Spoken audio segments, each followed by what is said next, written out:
नमस्कार, सर्व इंजिनियरचं स्वागत करतो. बघा, मिशन ट्रान्समिशनमध्ये आपल्याला सिलेक्शन पाहिजे किंवा कुठल्याही इलेक्ट्रिकल इंजिनिअरिंग फील्डमध्ये आपल्याला सिलेक्शन पाहिजे तर पॉवर सिस्टम हा किती महत्त्वाचा आहे तुम्हाला माहिती आहे. यानुसारच ज्या महाट्रान्समिशनच्या वॅकन्सी निघाल्या त्यामध्ये 390 वॅकन्सी आहे. त्यापैकी माझं जे इंडिव्हिज्युअल टार्गेट आहे म्हणजेच कमीत कमी 90 लोक असे असले पाहिजे ज्यांना माझ्या शिकवण्याचा फायदा होऊन त्याचं सिलेक्शन झालं पाहिजे. हे मी 90 लोक का बरं ठेवतोय, कारण एवढा मला एक्सपिरियन्स आहे. पोस्ट मी ऑलरेडी क्रॅक केलेले आहेत आणि तुमच्या बेनिफिटसाठीच म्हणजे टाइमात टाइम काढून तुमच्यासाठी क्लास घेऊन येतोय. तर पॉवर सिस्टमचा हा बूस्टर नंबर 7 क्लास आहे. टॉपिक तुम्हाला दिसते, पर युनिट सिस्टम आणि फॉल्ट ॲनालिसिस. किती इम्पॉर्टंट टॉपिक आहे तुम्हाला सांगण्याची काही गरज नाही आहे. आता आपण यामध्ये डिटेल शिकणार आहे. एकदम फक्त क्वेश्चन प्रॅक्टिस नाही आहे. थोडासा फॉल्ट ॲनालिसिसमध्ये काय कन्सेप्ट समजून घ्यावा लागते, तेव्हाच तो नेहमी आपल्याला जास्त वेळसाठी लक्षात राहू शकतो. ओके, तर ह्या सर्व गोष्टी आहेत. चला स्टार्ट करू क्लास. ओके, तर एम डी स्टडी स्पेस हे चॅनलचं आपलं नाव आहे. त्यावरती काय झालेलं जे पहिल्यांदा आलं त्यांच्यासाठी सांगतो की एम डी स्टडीज माझ्या चॅनलवरती मी काय अवेलेबल करून दिलं आहे. फर्स्ट थिंग म्हणजे महाट्रान्सफरचा previous year paper detail solution आहे. त्याचे डिटेल सोल्युशन म्हणजे जवळपास 7 ते 8 क्लास आहेत. एका तासातच पूर्ण सोल्युशन घेऊ शकतो, पण मी काय केलं 7-8 तास म्हणजे सेपरेट डिटेल सोल्युशन घेतलं.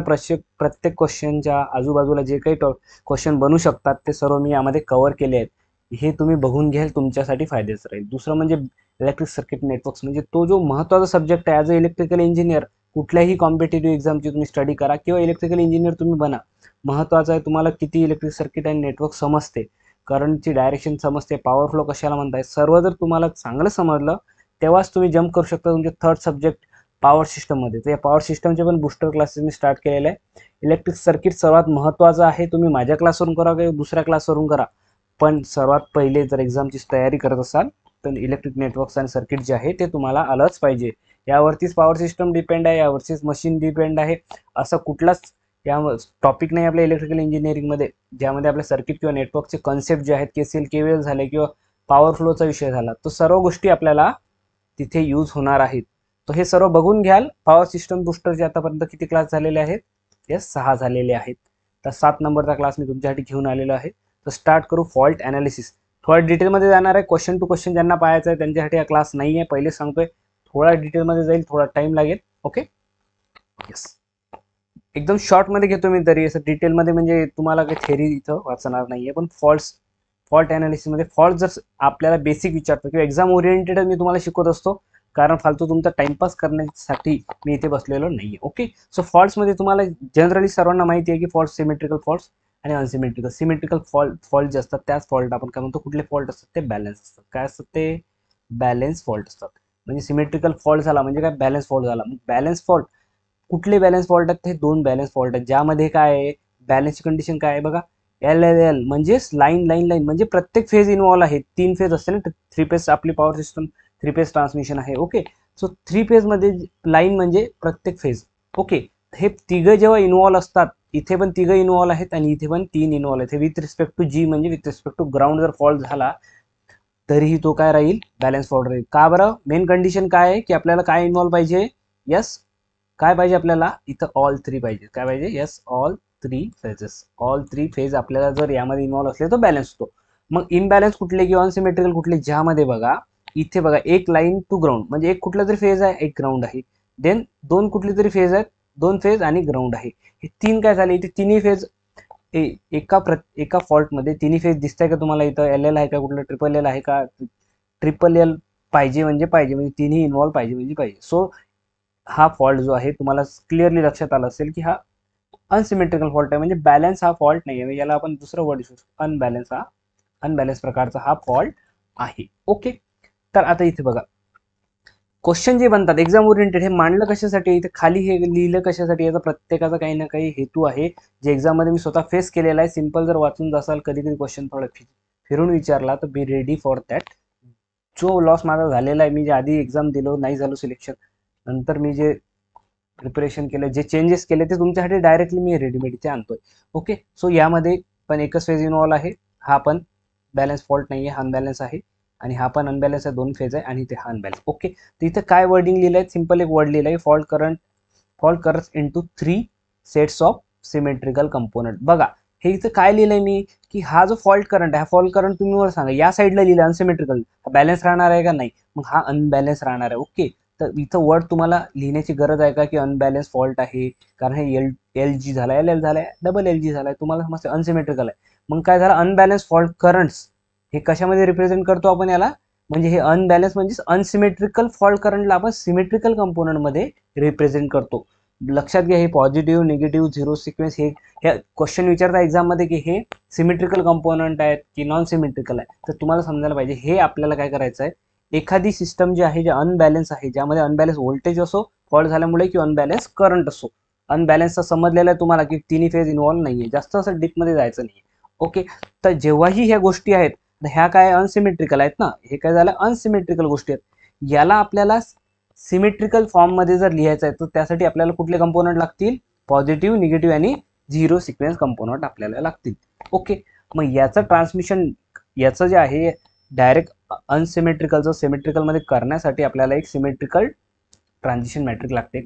काय करते ती, या अनसिमेट्रिकलचं सिमेट्रिकल करते. आता डिटेलमध्ये जायचं आहे का आपल्याला, आपण कॉलेजची एक्झाम देतोय का नाही, आपल्याला त्या मॅट्रिक्सच्या डिटेलमध्ये नाही जायचं आहे, पण तुमच्या लक्षात आलं पाहिजे की सिमेट्रिकल कंपोनंट यूज करतो, पण डायरेक्ट ट्रान्समिशनसाठी एक सिमेट्रिकल ट्रान्समिशन मॅट्रिक आपल्यासाठी इथे लागणार आहे. ओके, व्होल्टेज असू शकते, करंट असू शकते, असं नाही की फक्त अनबॅलन्स ज्या गोष्टी आहेत त्या व्होल्टेज असो करंट असो आपण काय करू शकतो, याला रिझॉल्व्ह करू शकतो. ओके, देन हे तुमच्यासाठी का बरं आहे, हा महत्वाचा की पॉईंट आहे. मॅक्झिमम जण सोडतात, तुम्हाला सोडायचं तुम्ही सोडा, पण जो चांगला करेल तो एक्झाम मध्ये तुमच्यापेक्षा समोर जाईल, हे लक्षात ठेवायचं. कारण असे पॉईंट मी पण सुद्धा मिस केले प्रिपरेशनच्या वेळेस, त्याचा लॉस मला झालेला आहे, तुम्हाला नाही झाला पाहिजे. ओके, के सिमेट्रिकल, आता ही जी मॅट्रिक्स सांगितली तुम्ही सिमेट्रिकल ट्रान्सफॉर्मेशन, काय अनबॅलन्स झाला आपला फॉल्ट, त्या अनबॅलन्स व्होल्टेज असो और अनबॅलन्स करंट असो, त्याला आपल्या बॅलन्स मध्ये लिहायचं आहे, तर त्यासाठी सिमेट्रिकल कंपोनंट आपल्यासाठी अवेलेबल आहेत. पण ही एक मॅट्रिक्स असते के मॅट्रिक्स. ओके, यातला के हा ऑपरेटर असतो, तर एक के ऑपरेटर बद्दल एक्झाम मध्ये क्वेश्चन राहतो, तुम्हाला काही डायरेक्टली तिथं मॅट्रिक्स सॉल्व्ह करायचं नाहीये, बट इन केस जर क्वेश्चन विचारला की हा जो के ऑपरेटर आहे किंवा कुठे अल्फा ऑपरेटर यूज करतो, जेव्हा आपण अनबॅलन्स कंपोनंटचं बॅलन्समध्ये जेव्हा पॉझिटिव्ह निगेटिव्ह अँड झिरो सिक्वेन्समध्ये लिहित असतो, तेव्हा जर तुम्हाला विचारलं की हा ऑपरेटर जो यूज करतो त्या ऑपरेटर बद्दल सांगा, आता तुम्हाला माहिती नसेल तर कसं सांगणार आहे. सो ऑपरेटर बद्दल थोडेसे प्रॉपर्टी लक्षात घ्या. हा जो ऑपरेटर आहे 1 ॲट अन अँगल 120 डिग्री असं लिहितो त्याला आपण, आणि त्याला आपल्याला जर याच्या फॉर्ममध्ये लिहायचं, कशा फॉर्ममध्ये, एक असते पोलर फॉर्म, यस हा पोलर फॉर्ममध्ये आहे जो वरती लिहिलेला मी, एक असं रेक्टँग्युलर फॉर्ममध्ये, त्याला लिहायच्या वेळेस ह्या व्हॅल्यू असतात त्याच्या, ह्या थोड्या प्रॉपर्टीज आहेत. K cube is equal to 1, 1 plus K square is equal to 0, आणि याची डायरेक्शन जी आहे, तो ऑपरेटरची रोटेशन ऑफ डायरेक्शन काय, अँटी क्लॉकवाईज. एक्झाम मध्ये येऊ शकतो, तुमच्यासाठी प्लस पॉईंट लक्षात ठेवलं तर, नाही ठेवलं तर कोणासाठी प्लस पॉईंट आहे तुम्हाला माहिती आहे. ओके, सो याचा रिव्हर्स पण होऊ शकते, जेव्हा असं अनबॅलन्स कंपोनंटला तुम्ही सिमेट्रिकल कंपोनंट यूज करून असे जसं ट्रान्सफर करू शकता. तर तुम्हाला जर इन केस अनबॅलन्स व्होल्टेज दिलेला आहे किंवा अनबॅलन्स तुमच्याकडे किंवा अनसिमेट्रिकल करंट दिलेला आहे, तर तुम्ही काय करू शकता, याच्यावरनं तुम्ही सिमेट्रिकल कंपोनंट हे काढू शकता. पण ही प्रॉपर्टी तुम्हाला लक्षात पाहिजे की तुम्ही बोथ फेज मध्ये जाऊ शकता, म्हणजे अनबॅलन्स कडून बॅलन्स कडे जाऊ शकता किंवा सिमेट्रिकल कंपोनंट आपण डायरेक्ट असे काढू शकतो. दोन गोष्टी लक्षात ठेवा. ओके, नेक्स्ट, आता पॉझिटिव्ह सिक्वेन्सचं काय मिनिंग आहे आणि एक्झाम मध्ये काय विचारलंय तेवढंच सांगतोय तुम्हाला. ओके, बघा positive sequence network, positive sequence म्हणजे बेसिक समजून घ्या तुम्ही की एक व्होल्टेज सोर्स आहे आणि एक जनरेटरचा त्याचा काय स्वतःचा इंडिव्हिज्युअल रिॲक्टन्स म्हणू शकतो, किंवा एक्स वापरला रिॲक्टन्स म्हणतो आपण, इम्पिडन्स म्हणतो झेड वापरला तर, हे काय त्याचा एक बेसिक स्ट्रक्चर आहे. पॉझिटिव्ह सिक्वेन्स म्हणजे व्होल्टेज बिल्डअप झाला, यामधून काय होणार आहे, यस व्होल्टेज बिल्डअप झाल्यानंतर करंट फ्लो होणार आहे. करंट कसा फ्लो होईल, in the direction, yes current असा याच्यामधून करंट फ्लो होईल. कुठं इथं जर लोड लावलेला नाही तर करंट झिरो असतो. पण इन केस आता समजून घ्या की जनरेटरचा एक टर्मिनल आहे, एक फेज आहे, काय समजायचं आहे, हे जनरेटरचा एक टर्मिनलचा एक फेज आहे, कुठला आर फेज आहे, लक्षात घ्या, याला ई आर लिहिला आपण, काय केलं, ई आर नाव दिलं की आर फेज मध्ये एक व्होल्टेज ई इंड्यूस झालेला आहे आणि त्यामधून हा करंट जो फ्लो होत आहे, यस आर फेजचा तुम्ही एक करंट लक्षात घ्या. मग आता हा जो आहे हे काय झालं, इथलं मी तुम्हाला जे सांगितलं की हे इंटरनल काय झालं की जनरेटरचं, यस इंटरनल पार्ट झाला. याचा जो टर्मिनल व्होल्टेज आहे, इथे काय येते टर्मिनल व्होल्टेज, ह्या छोट्या छोट्या गोष्टी आहेत ते तुम्हाला फक्त कन्सेप्ट सांगतो, डिटेल नाही जाणार आहे. त्यामुळे असं बाउन्सर जर तुम्हाला जात असतील तर बाउन्सर पण खेळावं लागतील, कारण की तुम्हाला सिलेक्शन घ्यायचं आहे. ओके, तर आता काय होईल, इथं टर्मिनल व्होल्टेज भेटेल. पॉझिटिव्ह सिक्वेन्सला आहे तर आपण काय लावतो, सफिक्सला काय लावतो, पॉझिटिव्ह सिक्वेन्सला तुम्हाला सर्वांना माहिती आहे, पॉझिटिव्ह सिक्वेन्स सफिक्सला आपण 1 लावतो, म्हणून याला आपण ER1 करायचं, IR1 करायचं इथे, आणि इथे व्होल्टेज जे आहे तुम्हाला काय भेटणार आहे, V1. यस, आणि इथे एक्सला पण X1 का बरं लावलंय, बिकॉज आपण काय स्टडी करतोय पॉझिटिव्ह सिक्वेन्स, त्याला सफिक्स मध्ये 1 असतो. ओके, देन आता V म्हणजे टर्मिनल व्होल्टेज काय भेटणार आहे आता, हे तुम्हाला KCL KVL त्यासाठीच बेसिक इलेक्ट्रिकल शिकावं लागते, कारण आपण शिकून राहिलो सध्या पॉवर सिस्टम. पॉवर सिस्टममध्ये ह्या जर तुम्हाला नेटवर्कच माहीत नसेल तर तुम्ही इथे मिस्टेक करणार. ओके, सो म्हणून ते नेटवर्कचे क्लासेस माझे करा, दुसरे व्हिडिओ पहा, कोणत्या सरांचे करा, पण तेवढे करून घ्या. ओके, सो V1 म्हणजे टर्मिनलचं व्होल्टेज काय होणार आहे, इथं ड्रॉप होत असते सर, आम्हाला माहिती आहे. हे जर व्होल्टेज इथे जनरेट झालं तर इथे काय होईल, या करंट यामधून जर रिॲक्टरमध्ये फ्लो झाला तर काय होईल, इक्वेशन सर E मायनस हा ड्रॉप होईल. सो मायनस काय होणार आहे तुम्हाला, x1 इंटू IR1 करू शकता तुम्ही याला, तर याला ER करायचं, ER1 याच्यासाठी पॉझिटिव्ह सिक्वेन्स आहे म्हणून आपण सफिक्स लावले. सिंपल इक्वेशन म्हणजे हे सिंपल आहे. पॉझिटिव्ह सिक्वेन्स म्हणजे व्होल्टेज जनरेट झालं त्यामुळे करंट फ्लो होईल आणि टर्मिनलला ते काय होईल, रिफ्लेक्ट होईल. हे झालं जनरल आपलं बॅलन्स कंडिशन म्हणू शकतो आपण त्याला, सिंपल कंडिशन. ओके, यामध्ये कुठलं निगेटिव्ह सिक्वेन्स झिरो सिक्वेन्सचं काय महत्व आहे ते पण सांगतो. सो पॉझिटिव्ह सिक्वेन्स कंपोनंटचं महत्व जे आहे ते आपण रिले ऑपरेशनसाठी आणि सर्किट ब्रेकर ऑपरेशनसाठी कोणत्या बेसवर व्हॅल्यू सिलेक्ट करतो, तर त्या व्हॅल्यू असतात पॉझिटिव्ह सिक्वेन्स कंपोनंटच्या बेसवर. आलं का लक्षात, एवढंच लक्षात ठेवायचं आहे की जे बेस पॉझिटिव्ह सिक्वेन्स कंपोनंट जो बेस कशासाठी आहे, रिले ऑपरेशन. रिलेचे पिकअप व्हॅल्यू असतात, बरोबर आहे. रिले कितीवर पिक होणार, कितीवर नाही होणार, रिले पिक झाला त्यानुसार रिलेवर काय होईल, रिलेचं काम काय आहे, शेवटी ब्रेकरला कमांड देणं, ऑपरेट करणं, हे कोणाचं काम आहे, रिलेचं काम आहे. सो ते सर्किट ब्रेकरचं ऑपरेशन पण त्यावर डिपेंड आहे. एवढ्या स्लाइडवर एवढंच महत्त्वाचं आहे. ओके, बघा इथे मी व्हाईट बॅकग्राऊंड यूज केलं, पहिल्यांदा व्हाईट बॅकग्राऊंड यूज करतोय. तुम्हाला जर जे आता व्ह्युअर्स जे बघताय तुम्ही सर्व, व्हाईट बॅकग्राऊंडच तुम्हाला आवडत असेल तशी कमेंट करा तुम्ही नक्की, जेणेकरून पुढच्या क्लासमध्ये पण सुद्धा आपण व्हाईट बॅकग्राऊंडच घेणार आहे. नाहीतर तो आतापर्यंत सर्व ब्लॅक बॅकग्राऊंड होता. ओके, निगेटिव्ह सिक्वेन्स नेटवर्क, बस छोटीशी माहिती आपल्या नॉलेजमध्ये असलं पाहिजे की निगेटिव्ह सिक्वेन्समध्ये काय. तर इथे निगेटिव्ह सिक्वेन्समध्ये बिल्ड व्होल्टेज आहे ते 0 पकडायचं आहे. इथं x2 का बरलेला आहे, बिकॉज निगेटिव्ह सिक्वेन्ससाठी जो आपला सफिक्स लावतो आपण तो काय लावतो, x2 इथे लावतोय. ओके, मग याची इक्वेशन कशी बनणार आहे, टर्मिनल व्होल्टेज इथं 0 सिक्वेन्स करंट जर यातून फ्लो झाला तर इथं टर्मिनल व्होल्टेज तर नाहीये. मग आपल्या इक्वेशन मध्ये काय होणार आहे, इंड्यूस व्होल्टेज तर इथे काही नाही आहे, पण टर्मिनल व्होल्टेज जर आपल्याला लिहायचं आहे तर इथे इंड्यूस व्होल्टेज काय आहे, 0 आहे, भोपळा आहे, म्हणजे इथे काहीच नाहीये. मायनस हा जो ड्रॉप आहे फक्त ड्रॉपच आहे इथे, तर ड्रॉपला इथं लिहू शकता तुम्ही. आता इथं I2 फ्लो होणार आहे, येस, I2 इंटू x2. याचं निगेटिव्ह मध्ये हे टर्मिनल व्होल्टेज जे राहते हे निगेटिव्हच्या फॉर्ममध्ये, कारण इथे ऍक्च्युअल मध्ये इंड्यूस होत नाहीये. हा स्टडी करण्यासाठी आपण घेतो सिमेट्रिकल कंपोनंट, आणि याचं जे महत्व आहे ते इथे किती महत्व इथे दिलेले आहेत मी, निगेटिव्ह सिक्वेन्सचे 1 2 3 4 5. हे पॉईंट तुम्हाला लक्षात ठेवणे गरजेचं आहे, तुम्हाला एक्झाम काढायची आहे. तो स्पीड काय असते याची, काय लिहिलं इथं मायनस साईन म्हणजे NS म्हणजे सिंक्रोनस स्पीड असते सिंक्रोनस स्पीड, पण डायरेक्शन काय असते, मायनस आहे इथं, म्हणजे अपोजिट असते. कुठल्या डायरेक्शनच्या, जे पॉझिटिव्ह सिक्वेन्स वाला आपला जो सिंक्रोनस स्पीड असते, जिची डायरेक्शन असते त्याच्या अपोजिट डायरेक्शन मध्ये असतो, म्हणून त्याला निगेटिव्ह सिक्वेन्स म्हणतो आपण. मग रिलेटिव्ह स्पीड म्हणजे काय होते, एक NS ने चालतंय. ओके, एक NS ने म्हणजे जो आपला पॉझिटिव्ह सिक्वेन्स वाला आहे तो चालतोय NS स्पीडने, आणि निगेटिव्ह सिक्वेन्स वाला जर चालत आहे मायनस NS स्पीडनी, यस, मायनस NS. तर रिलेटिव्ह स्पीड तुम्हाला माहिती आहे, हे जर निगेटिव्ह सिक्वेन्स आहे, रिलेटिव्ह स्पीड म्हणजे दोन स्पीड मधलं काय असतं, अंतर असते. सो या दोघांमधलं अंतर काय येणार आहे, जर तुम्हाला म्हटलं NS मायनस NS, कारण आपण दोघांमध्ये काय करतो, सबट्रॅक्ट करत असतो रिलेटिव्ह साठी, तो इथे मायनस मायनस प्लस होते म्हणून ट्वाईस NS इथे तुम्ही असं समजू नका की मायनस NS येईल, रिलेटिव्ह स्पीड वेगळी आणि स्पीड वेगळी, यामध्ये कन्फ्युजन होतो, म्हणून इथे पॉईंट हा मांडलेला आहे. त्यामुळे फ्रिक्वेन्सी जसं स्पीड तुमची दुप्पट होऊन जाईल तशी फ्रिक्वेन्सी सुद्धा तुमची काय होणार आहे, ट्वाइस एफ होणार आहे. The rotating field winding gets overheated, याच्यामुळे काय इफेक्ट होतो, रोटर फील्ड वाइंडिंग जे आहे, स्टेटर आणि रोटर फील्ड वाइंडिंग असते, तर रोटर फील्ड वाइंडिंग काय होते, याच्यामुळे ओव्हरहीटेड होते. आणि जनरेटरला प्रोटेक्ट करण्यासाठी निगेटिव्ह सिक्वेन्स रिले हा use for, question direct exam मध्ये विचारतात, आपल्या एईच्या एक्झाम मध्ये असो, टेक्निशियन असो, इलेक्ट्रिशियन असो, तुम्हाला क्वेश्चन काय विचारतात की निगेटिव्ह सिक्वेन्स प्रोटेक्शनसाठी कुठला रिले यूज करतो, निगेटिव्ह सिक्वेन्स रिले, पण कशामध्ये यूज करतो, तर जनरेटरमध्ये, ट्रान्सफॉर्मरमध्ये यूज करतो का नाही, पण जनरेटरमध्ये निगेटिव्ह सिक्वेन्स करंट फ्लो होतो, ज्यामुळे रोटर फील्ड वाइंडिंग काय होते, हिटअप होते, डॅमेज होऊ शकतो, म्हणून आपण निगेटिव्ह सिक्वेन्स रिले हा एम्प्लॉय करतो. एवढं नॉलेज याबद्दल असलं पाहिजे, कारण आपल्याला एक्झाम मध्ये जर क्वेश्चन आला तर आपल्याला टॅकल करता आलं पाहिजे. क्वेश्चन पण बघणार आहे, असं नाही की फक्त सर तुम्ही थेअरी शिकून चालले, क्वेश्चनची प्रॅक्टिस सुद्धा राहणार आहे. जेवढे मला पॉसिबल आहे तेवढं मी घेतो, नाही सेपरेट मग आपण पॉवर सिस्टमचे क्वेश्चन सिरीज स्टार्ट करू, ते नंतर करू जेव्हा मशीनचा सब्जेक्ट यानंतर आपल्याला कंप्लीट करायचं. सिमिलरली झिरो सिक्वेन्स बद्दल आपल्याला एवढंच माहिती आहे, इथे पण व्होल्टेज 0 आहे, इथे पण काय येणार आहे टर्मिनलला तुम्हाला, यस, सिमिलरली आहे इथे रिॲक्टन्स x0 का बरले 0 का इथे 0 का सफिक्सला 0 का बर घेतलाय कारण 0 सिक्वेन्स आहे.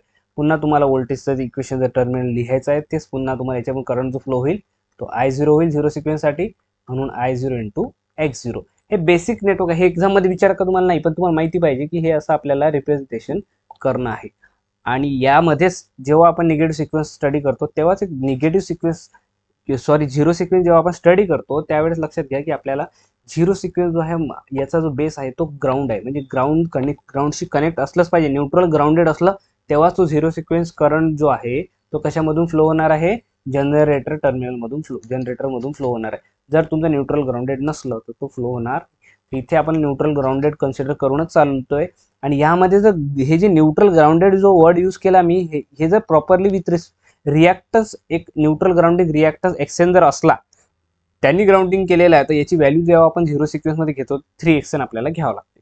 म्हणजे जेणेकरून तुम्हाला x0 इक्विव्हॅलंट जर विचारलं इथं तर तुम्हाला माहिती आहे हे रिॲक्टन्स असो का रेजिस्टन्स असो की इम्पिडन्स असो सिरीजमध्ये ॲडिशन होते. तर इथं काही असं मोठी काही इथं मोठं आपल्याला डोकं काही चालवायचं नाहीये. सिम्पल सिरीजमध्ये आहे. तर x0 इक्विव्हॅलंट जर विचारलं तुम्हाला हे तुम्हाला ॲडिशन इथे करावं लागेल. ओके याबद्दल काही डाऊट काहीच नाही. टर्मिनल व्होल्टेज काय होईल त्यानुसारच याला x0 इंटू जो करंट फ्लो होईल यातला I0 जो करंट फ्लो होत आहे तो याला I0 करा म्हणजे हे तुम्हाला इथं व्ही टर्मिनल व्होल्टेज इथं सिम्पली भेटून जाईल. ओके ते समजायसाठी मी तुम्हाला लिहिलेलं आहे. आता ह्या गोष्टी एक्झाममध्ये नाही विचारतात पण याच्यामध्ये व्होल्टेज 0 असतं तुम्हाला समजलं पाहिजे. जसं निगेटिव्ह सिक्वेन्समध्ये पण व्होल्टेज टर्मिनल जो इंड्यूस व्होल्टेज आहे तो 0 असला पाहिजे. झिरो सिक्वेन्समध्ये पण इंड्यूस व्होल्टेज जो आहे तो 0 पाहिजे. याचं महत्त्वाचे पॉईंट हे 5 पॉईंट तुमच्या लक्षात ठेवणे गरजेचं आहे. देन यामध्ये जो क्वेश्चन मध्ये एक्झाममध्ये विचारत तेवढंच घेतो मी. नाही तर डिटेलचं स्टडी खूप आहे. पॉवर सिस्टम कम्प्लीट समजणार आहे का क्लासमध्ये नाही पण मी ट्राय करतोय. सो झिरो सिक्वेन्स कंपोनंटचं इम्पॉर्टन्स एवढंच आहे. In the form of leakage component असतो. स्टेटर वाइंडिंगमध्ये हा लिकेज कंपोनंटमधून फ्लो होतो. निगेटिव्ह सिक्वेन्स काय करतो रोटर निगेटिव्हवाला रोटर वाइंडिंगला हिटअप करतो. हा लिकेज कंपोनंट आहे. हा काय ॲक्च्युअलमध्ये आपल्याला पॉवर काय ट्रान्सफर होणार आहे का यांनी बेनिफिशियल आहे का आपल्याला नाही. So leakage component in the stator winding म्हणून हा झिरो सिक्वेन्स इथं वावरत असतो. नेक्स्ट ओके आता झिरो सिक्वेन्सवरच एक्झाममध्ये क्वेश्चन याच्यावर जास्तीत जास्त विचारलेलं आहे. हे तुम्हालाही माहिती आहे सर्वजणांना माहिती आहे की जर ट्रान्सफॉर्मरच्या रिलेटेड क्वेश्चन राहतो तुम्हाला कनेक्शन दिलेलं राहते की ट्रान्सफॉर्मर आहे स्टार डेल्टा स्टार सॉरी या फिर स्टार डेल्टा असो किंवा याला ग्राउंड करून देतात तो ग्राउंडेड असतो किंवा ग्राउंडेड नसतो. तर झिरो सिक्वेन्स करंट या वाइंडिंगमधून कधी फ्लो होणार हे तुम्हाला विचारतो क्वेश्चन. काय विचारतात जर हे कनेक्शन दिलेलं आहे zero sequence current flow in the winding yes or no. तर मग आता तुम्हाला याच्यासाठी सिंपल मी इथं तुमच्यासाठी काढून ठेवलेलं आहे स्ट्रक्चर. ओके ही काय झाली हे ट्रान्सफॉर्मरची वाइंडिंग. काय लक्षात घ्यायचं हे ट्रान्सफॉर्मर आहे याची वाइंडिंग आहे. ओके आता मेन वाइंडिंग आहे कोर मधली वाइंडिंग आहे. आता जर समजून घ्या इथं मी काय काढलेलं तुमच्यासाठी एक स्टार दिसतंय तुम्हाला ग्राउंडेड. काय दिसतंय इथे हा स्टार दिसतंय तर ग्राउंडेड दिसत आहे. आणि हा दुसरा स्टार इकडे ग्राउंडेड दिसत आहे. करंट इकडनं आला म्हणजे सिरीजमध्ये आला समजा सरळ करंट आला. जर तुमचं स्टार विथ ग्राउंडेड असेल तर हा सिरीजवाला हा स्विच जो आहे तो क्लोज होईल. म्हणजे करंट जो आहे झिरो सिक्वेन्स करंट इथं काय झिरो सिक्वेन्स बद्दल आहे आपला सिंपल करंट नाही पॉझिटिव्ह निगेटिव्ह. जर I0 इथून आला तो एंटर केव्हा करेल जेव्हा न्यूट्रल ग्राउंडेड असेल तेव्हा तो एंटर करेल. या वाइंडिंगमध्ये गेला या वाइंडिंगमध्ये इथपर्यंत आला. आता इथे त्याला दोन चान्स आहेत. इथे काय जर जे प्रायमरी कनेक्शन आहे आपला सेकंडरी कनेक्शन आहे तुम्हाला माहितीच आहे. Primary connection star connected to neutral आणि सेकंडरी कनेक्शनवर डिपेंड करेल की तो आता बाहेर जाईल सरळ की तो खाली इथं जाईल. तर लक्षात घ्या कशावर डिपेंड करते जर कनेक्शन सिंपल कनेक्शन जर स्टार पुन्हा काय असेल न्यूट्रल ग्राउंडेड असेल तर हा स्विच क्लोज करण्यासाठी हा स्विच क्लोज होईल आणि हा करंट जो आहे तो सिरीजमध्ये फ्लो होईल. म्हणजे I0 इथं म्हणजे झिरो सिक्वेन्स इथे गेला पूर्ण वाइंडिंगमध्ये गेला आणि बाहेर निघाला. ओके हे झालं सिरीज पाथ. तर इथे महत्त्वाचा पॉईंट एवढाच आहे की सर हे तर झालं तुम्ही सिरीजमध्ये समजलं मला पण आता इथं जर नसलं सिरीजमध्ये तर काय होईल. तर लक्षात घ्या इथं घ्या आता डेल्टामध्ये असलं सर काय करायचं. डेल्टामध्ये काय इथं दिलेला हा डेल्टा काढलेला आहे मी. म्हणजे हे डेल्टा म्हणजे हा स्विच क्लोज होईल. डेल्टा कनेक्शन जर तुम्हाला दिलं म्हणजे काय दिलं तुम्हाला डेल्टा कनेक्शन ट्रान्सफॉर्मर आहे. You have a delta connection transformer. मग यावेळेस हा स्विच क्लोज आणि सेकंडरीला सुद्धा डेल्टा दिलाय म्हणजे डेल्टा म्हणजे हा व्हर्टिकल स्विच क्लोज. म्हणजे तुम्हाला जर याची झिरो सिक्वेन्स ट्रान्सफॉर्मरची डायग्राम दाखवायची असली कशी दाखवणार तुम्ही? यस, अशी दाखवणार, बिकॉज हा डेल्टा डेल्टा आहे. यावेळेस सर थोडासा जर चेंज झाला तर काय करायचं? थोडा चेंज तुमच्या मनाने घेऊ आपण. इथे काय करतोय बघा मी आता, एक इथे काय दिसतंय तुम्हाला? स्टार आणि डेल्टा. आता स्टार आणि डेल्टा, आता मला सांगा इथून जर तुमचा झिरो सिक्वेन्स करंट इथे आला, इथे आलाय तो सध्या, स्टार आहे की डेल्टा आहे? यस सर, स्टार आहे. मग स्टार आहे म्हणजे हा स्विच क्लोज करू का मी? म्हणजे हा करंट आतमध्ये जाईल? यस, नो, आपल्याला इथं स्विच क्लोज करायचा नाहीये. महत्वाचं आहे की स्टार तुमचा ग्राउंडेड असला पाहिजे. स्टारचा न्यूट्रल ग्राउंडेड असला तेव्हाच हा स्विच क्लोज होईल. मग सर इथं स्टारचा न्यूट्रल ग्राउंडेड नाहीये सर, इथं इथं सर स्टारचा न्यूट्रल ग्राउंडेड नाहीये. मग आता आम्ही काय करू सर? आम्ही डेल्टावाला स्विच क्लोज करू का? हा स्विच वर्टिकल स्विच क्लोज करू का? नाही, डेल्टा इथं प्रॉपर असला तेव्हाच. जर इथं स्टारच आहे फक्त, तर तुम्हाला हा पण स्विच क्लोज करायचा नाहीये आणि हा पण स्विच क्लोज करायचा नाही, कारण स्टारसाठी कुठला स्विच तुम्हाला क्लोज करायचा नाहीये, सिरीज पण नाही आणि शंट सुद्धा नाहीये. म्हणजे यावेळेस काय होईल? या स्टार्टिंगला इकडनं जो करंट आहे तो इथे येऊन इथे थांबेल. मग आता ठीक आहे, आता या साईडचं कनेक्शन कसं राहील?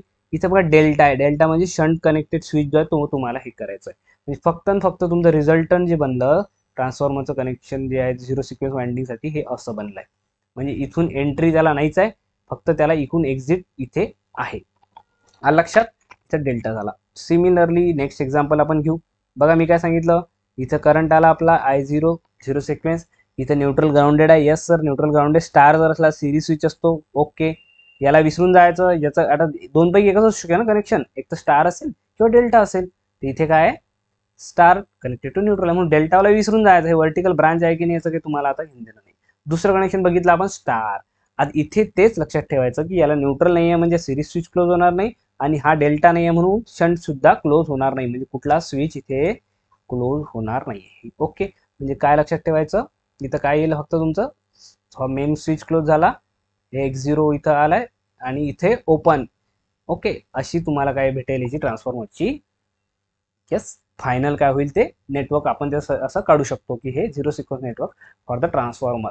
डेल्टा स्टार पुन्हा हे तुम्हाला आता सांगायची गरज नाही. डेल्टा आहे म्हणून मी काय करेल? शंटचा स्विच क्लोज करून टाकेल. पुन्हा इथं स्टार आहे म्हणून हा सिरीजचा क्लोज करून टाकेल. बरोबर आहे का? नाही सर, स्टार नाही आहेत. स्टार असून फायदा नाही आहे sir, because we have to check whether it is neutral is grounded or not. तर ग्राउंडेड आहे, तर इथे काय काय करायचं? ग्राउंडेड असला तरच हा क्लोज, पण इथे ग्राउंडेड दिलेला आहे का? नाही. ग्राउंडेड दिलेलं नाही सर, तर आपण क्लोज करू का सर? नाही, आपण डेल्टा क्लोज करू. नाही, डेल्टा नाहीच आहे तर डेल्टा क्लोज करायचा विशेष नाही. फक्त तुमच्या सिक्वेन्स नेटवर्क जर विचारलं तुम्हाला for the delta star transformer, तुम्ही असे काढू शकता. एक्झाम मध्ये क्वेश्चन विचारलेला आहे म्हणून हे तुमच्यासाठी सिंपल एका स्लाइडवर घेतोय. ओके, इथे तुम्ही तुमच्या मनानं सांगा. आता कुठलाही असा मी डेल्टा स्टार झाला ओके, तर याला काय करतो? स्टार न्यूट्रल करतो आणि इथे डेल्टा करतो. स्टार न्यूट्रल आहे, बरोबर आहे. मग इथला स्विच सिरीजवाला क्लोज राहील. हा I0 याला जायला इथं जागा भेटेल आणि डेल्टा आहे म्हणून हा शंट स्विच क्लोज राहील. म्हणजे डायग्राम झाली अशी.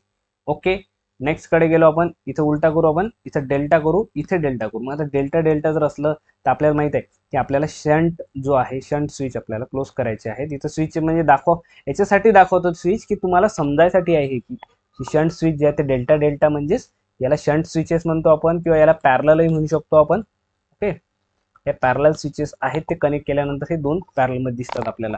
आणि हे जे आहेत या स्विचेसला काय म्हणतो आपण? स्टार वाल्याला या सिरीज. तर लक्षात ठेवायचं, स्टार स्टार वर्डच आहे. स्टार स्टार कनेक्शन, स्टार म्हणजे यस, यस फॉर सिरीज. एवढं लक्षात ठेवलं की झालं, यस फॉर सिरीज. पण त्यात लक्षात ठेवण्याची अजून कोणती गोष्ट आहे जी आपण जनरली विसरतो आणि सिली मिस्टेक यालाच म्हणतात, ते आहे न्यूट्रल ग्राउंडिंग. स्टार असून फायदा नाहीये, फक्त न्यूट्रल सुद्धा ग्राउंडेड असला पाहिजे. ओके, देन इथे दोन्ही साईडला जर आता इथे स्टार आहे, इथे इथे स्टार दिला, इथे स्टार दिला. तुम्हाला विचारलं डायग्राम काढा. इथून जर तुम्हाला इथं ओपन दाखवावं लागेल, इथून तुम्हाला ओपन दाखवावं लागेल, बिकॉज स्टार मध्ये ना सिरीज स्विच क्लोज होत ना शंट स्विच क्लोज होईल. म्हणजे हे डायग्राम तुम्ही असेही दाखवू शकता.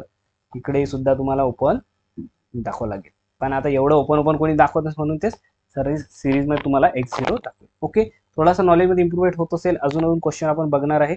मेन फॉल्ट अनालिसिस आता आपण स्टार्ट पण करतोय. तर त्यासाठी सगळ्यात महत्त्वाचं आहे per unit system. Per unit question राहतात आपल्या कुठल्या एक्झाम मध्ये घ्या, इलेक्ट्रिकलच्या एक्झाम मध्ये, ज्यामध्ये पॉवर सिस्टमचा जर क्वेश्चन विचारला गेला तर हा क्वेश्चन सुटत नाही. पर युनिट सिस्टम एवढी छान गोष्ट आहे की पर युनिटचा ज्यांनी कोणी शोध लावला असेल त्यांनी खूप जास्त म्हणजे सिम्प्लिफाय करून दिलं आपल्या डोक्यांचा हेडेक जो आहे तो खूप कमी केला. म्हणजे काय सर, पर युनिटची गरज काय? आता मला सांगा, याचं युनिट काय आहे, मेगावॅटमध्ये पॉवर जनरेट होते आपली. त्यानंतर आपण MVA मध्ये याच्यात काय होतं, पॉवर कॅपॅसिटी असते ट्रान्सफॉर्मरची, MVA KVA. ओके. त्यानंतर करंट जे याच्यामधून तो करंट फ्लो होतो आहे, त्याचं युनिट काय असते, एम्पियर युनिट असते. इथे व्होल्टेज असतो बस बारचं किंवा व्होल्टेज जे जनरेट करते त्याचं युनिट काय असते, वोल्ट असतो. आता इथं किती युनिट झाले, इथं 4 युनिट झाले.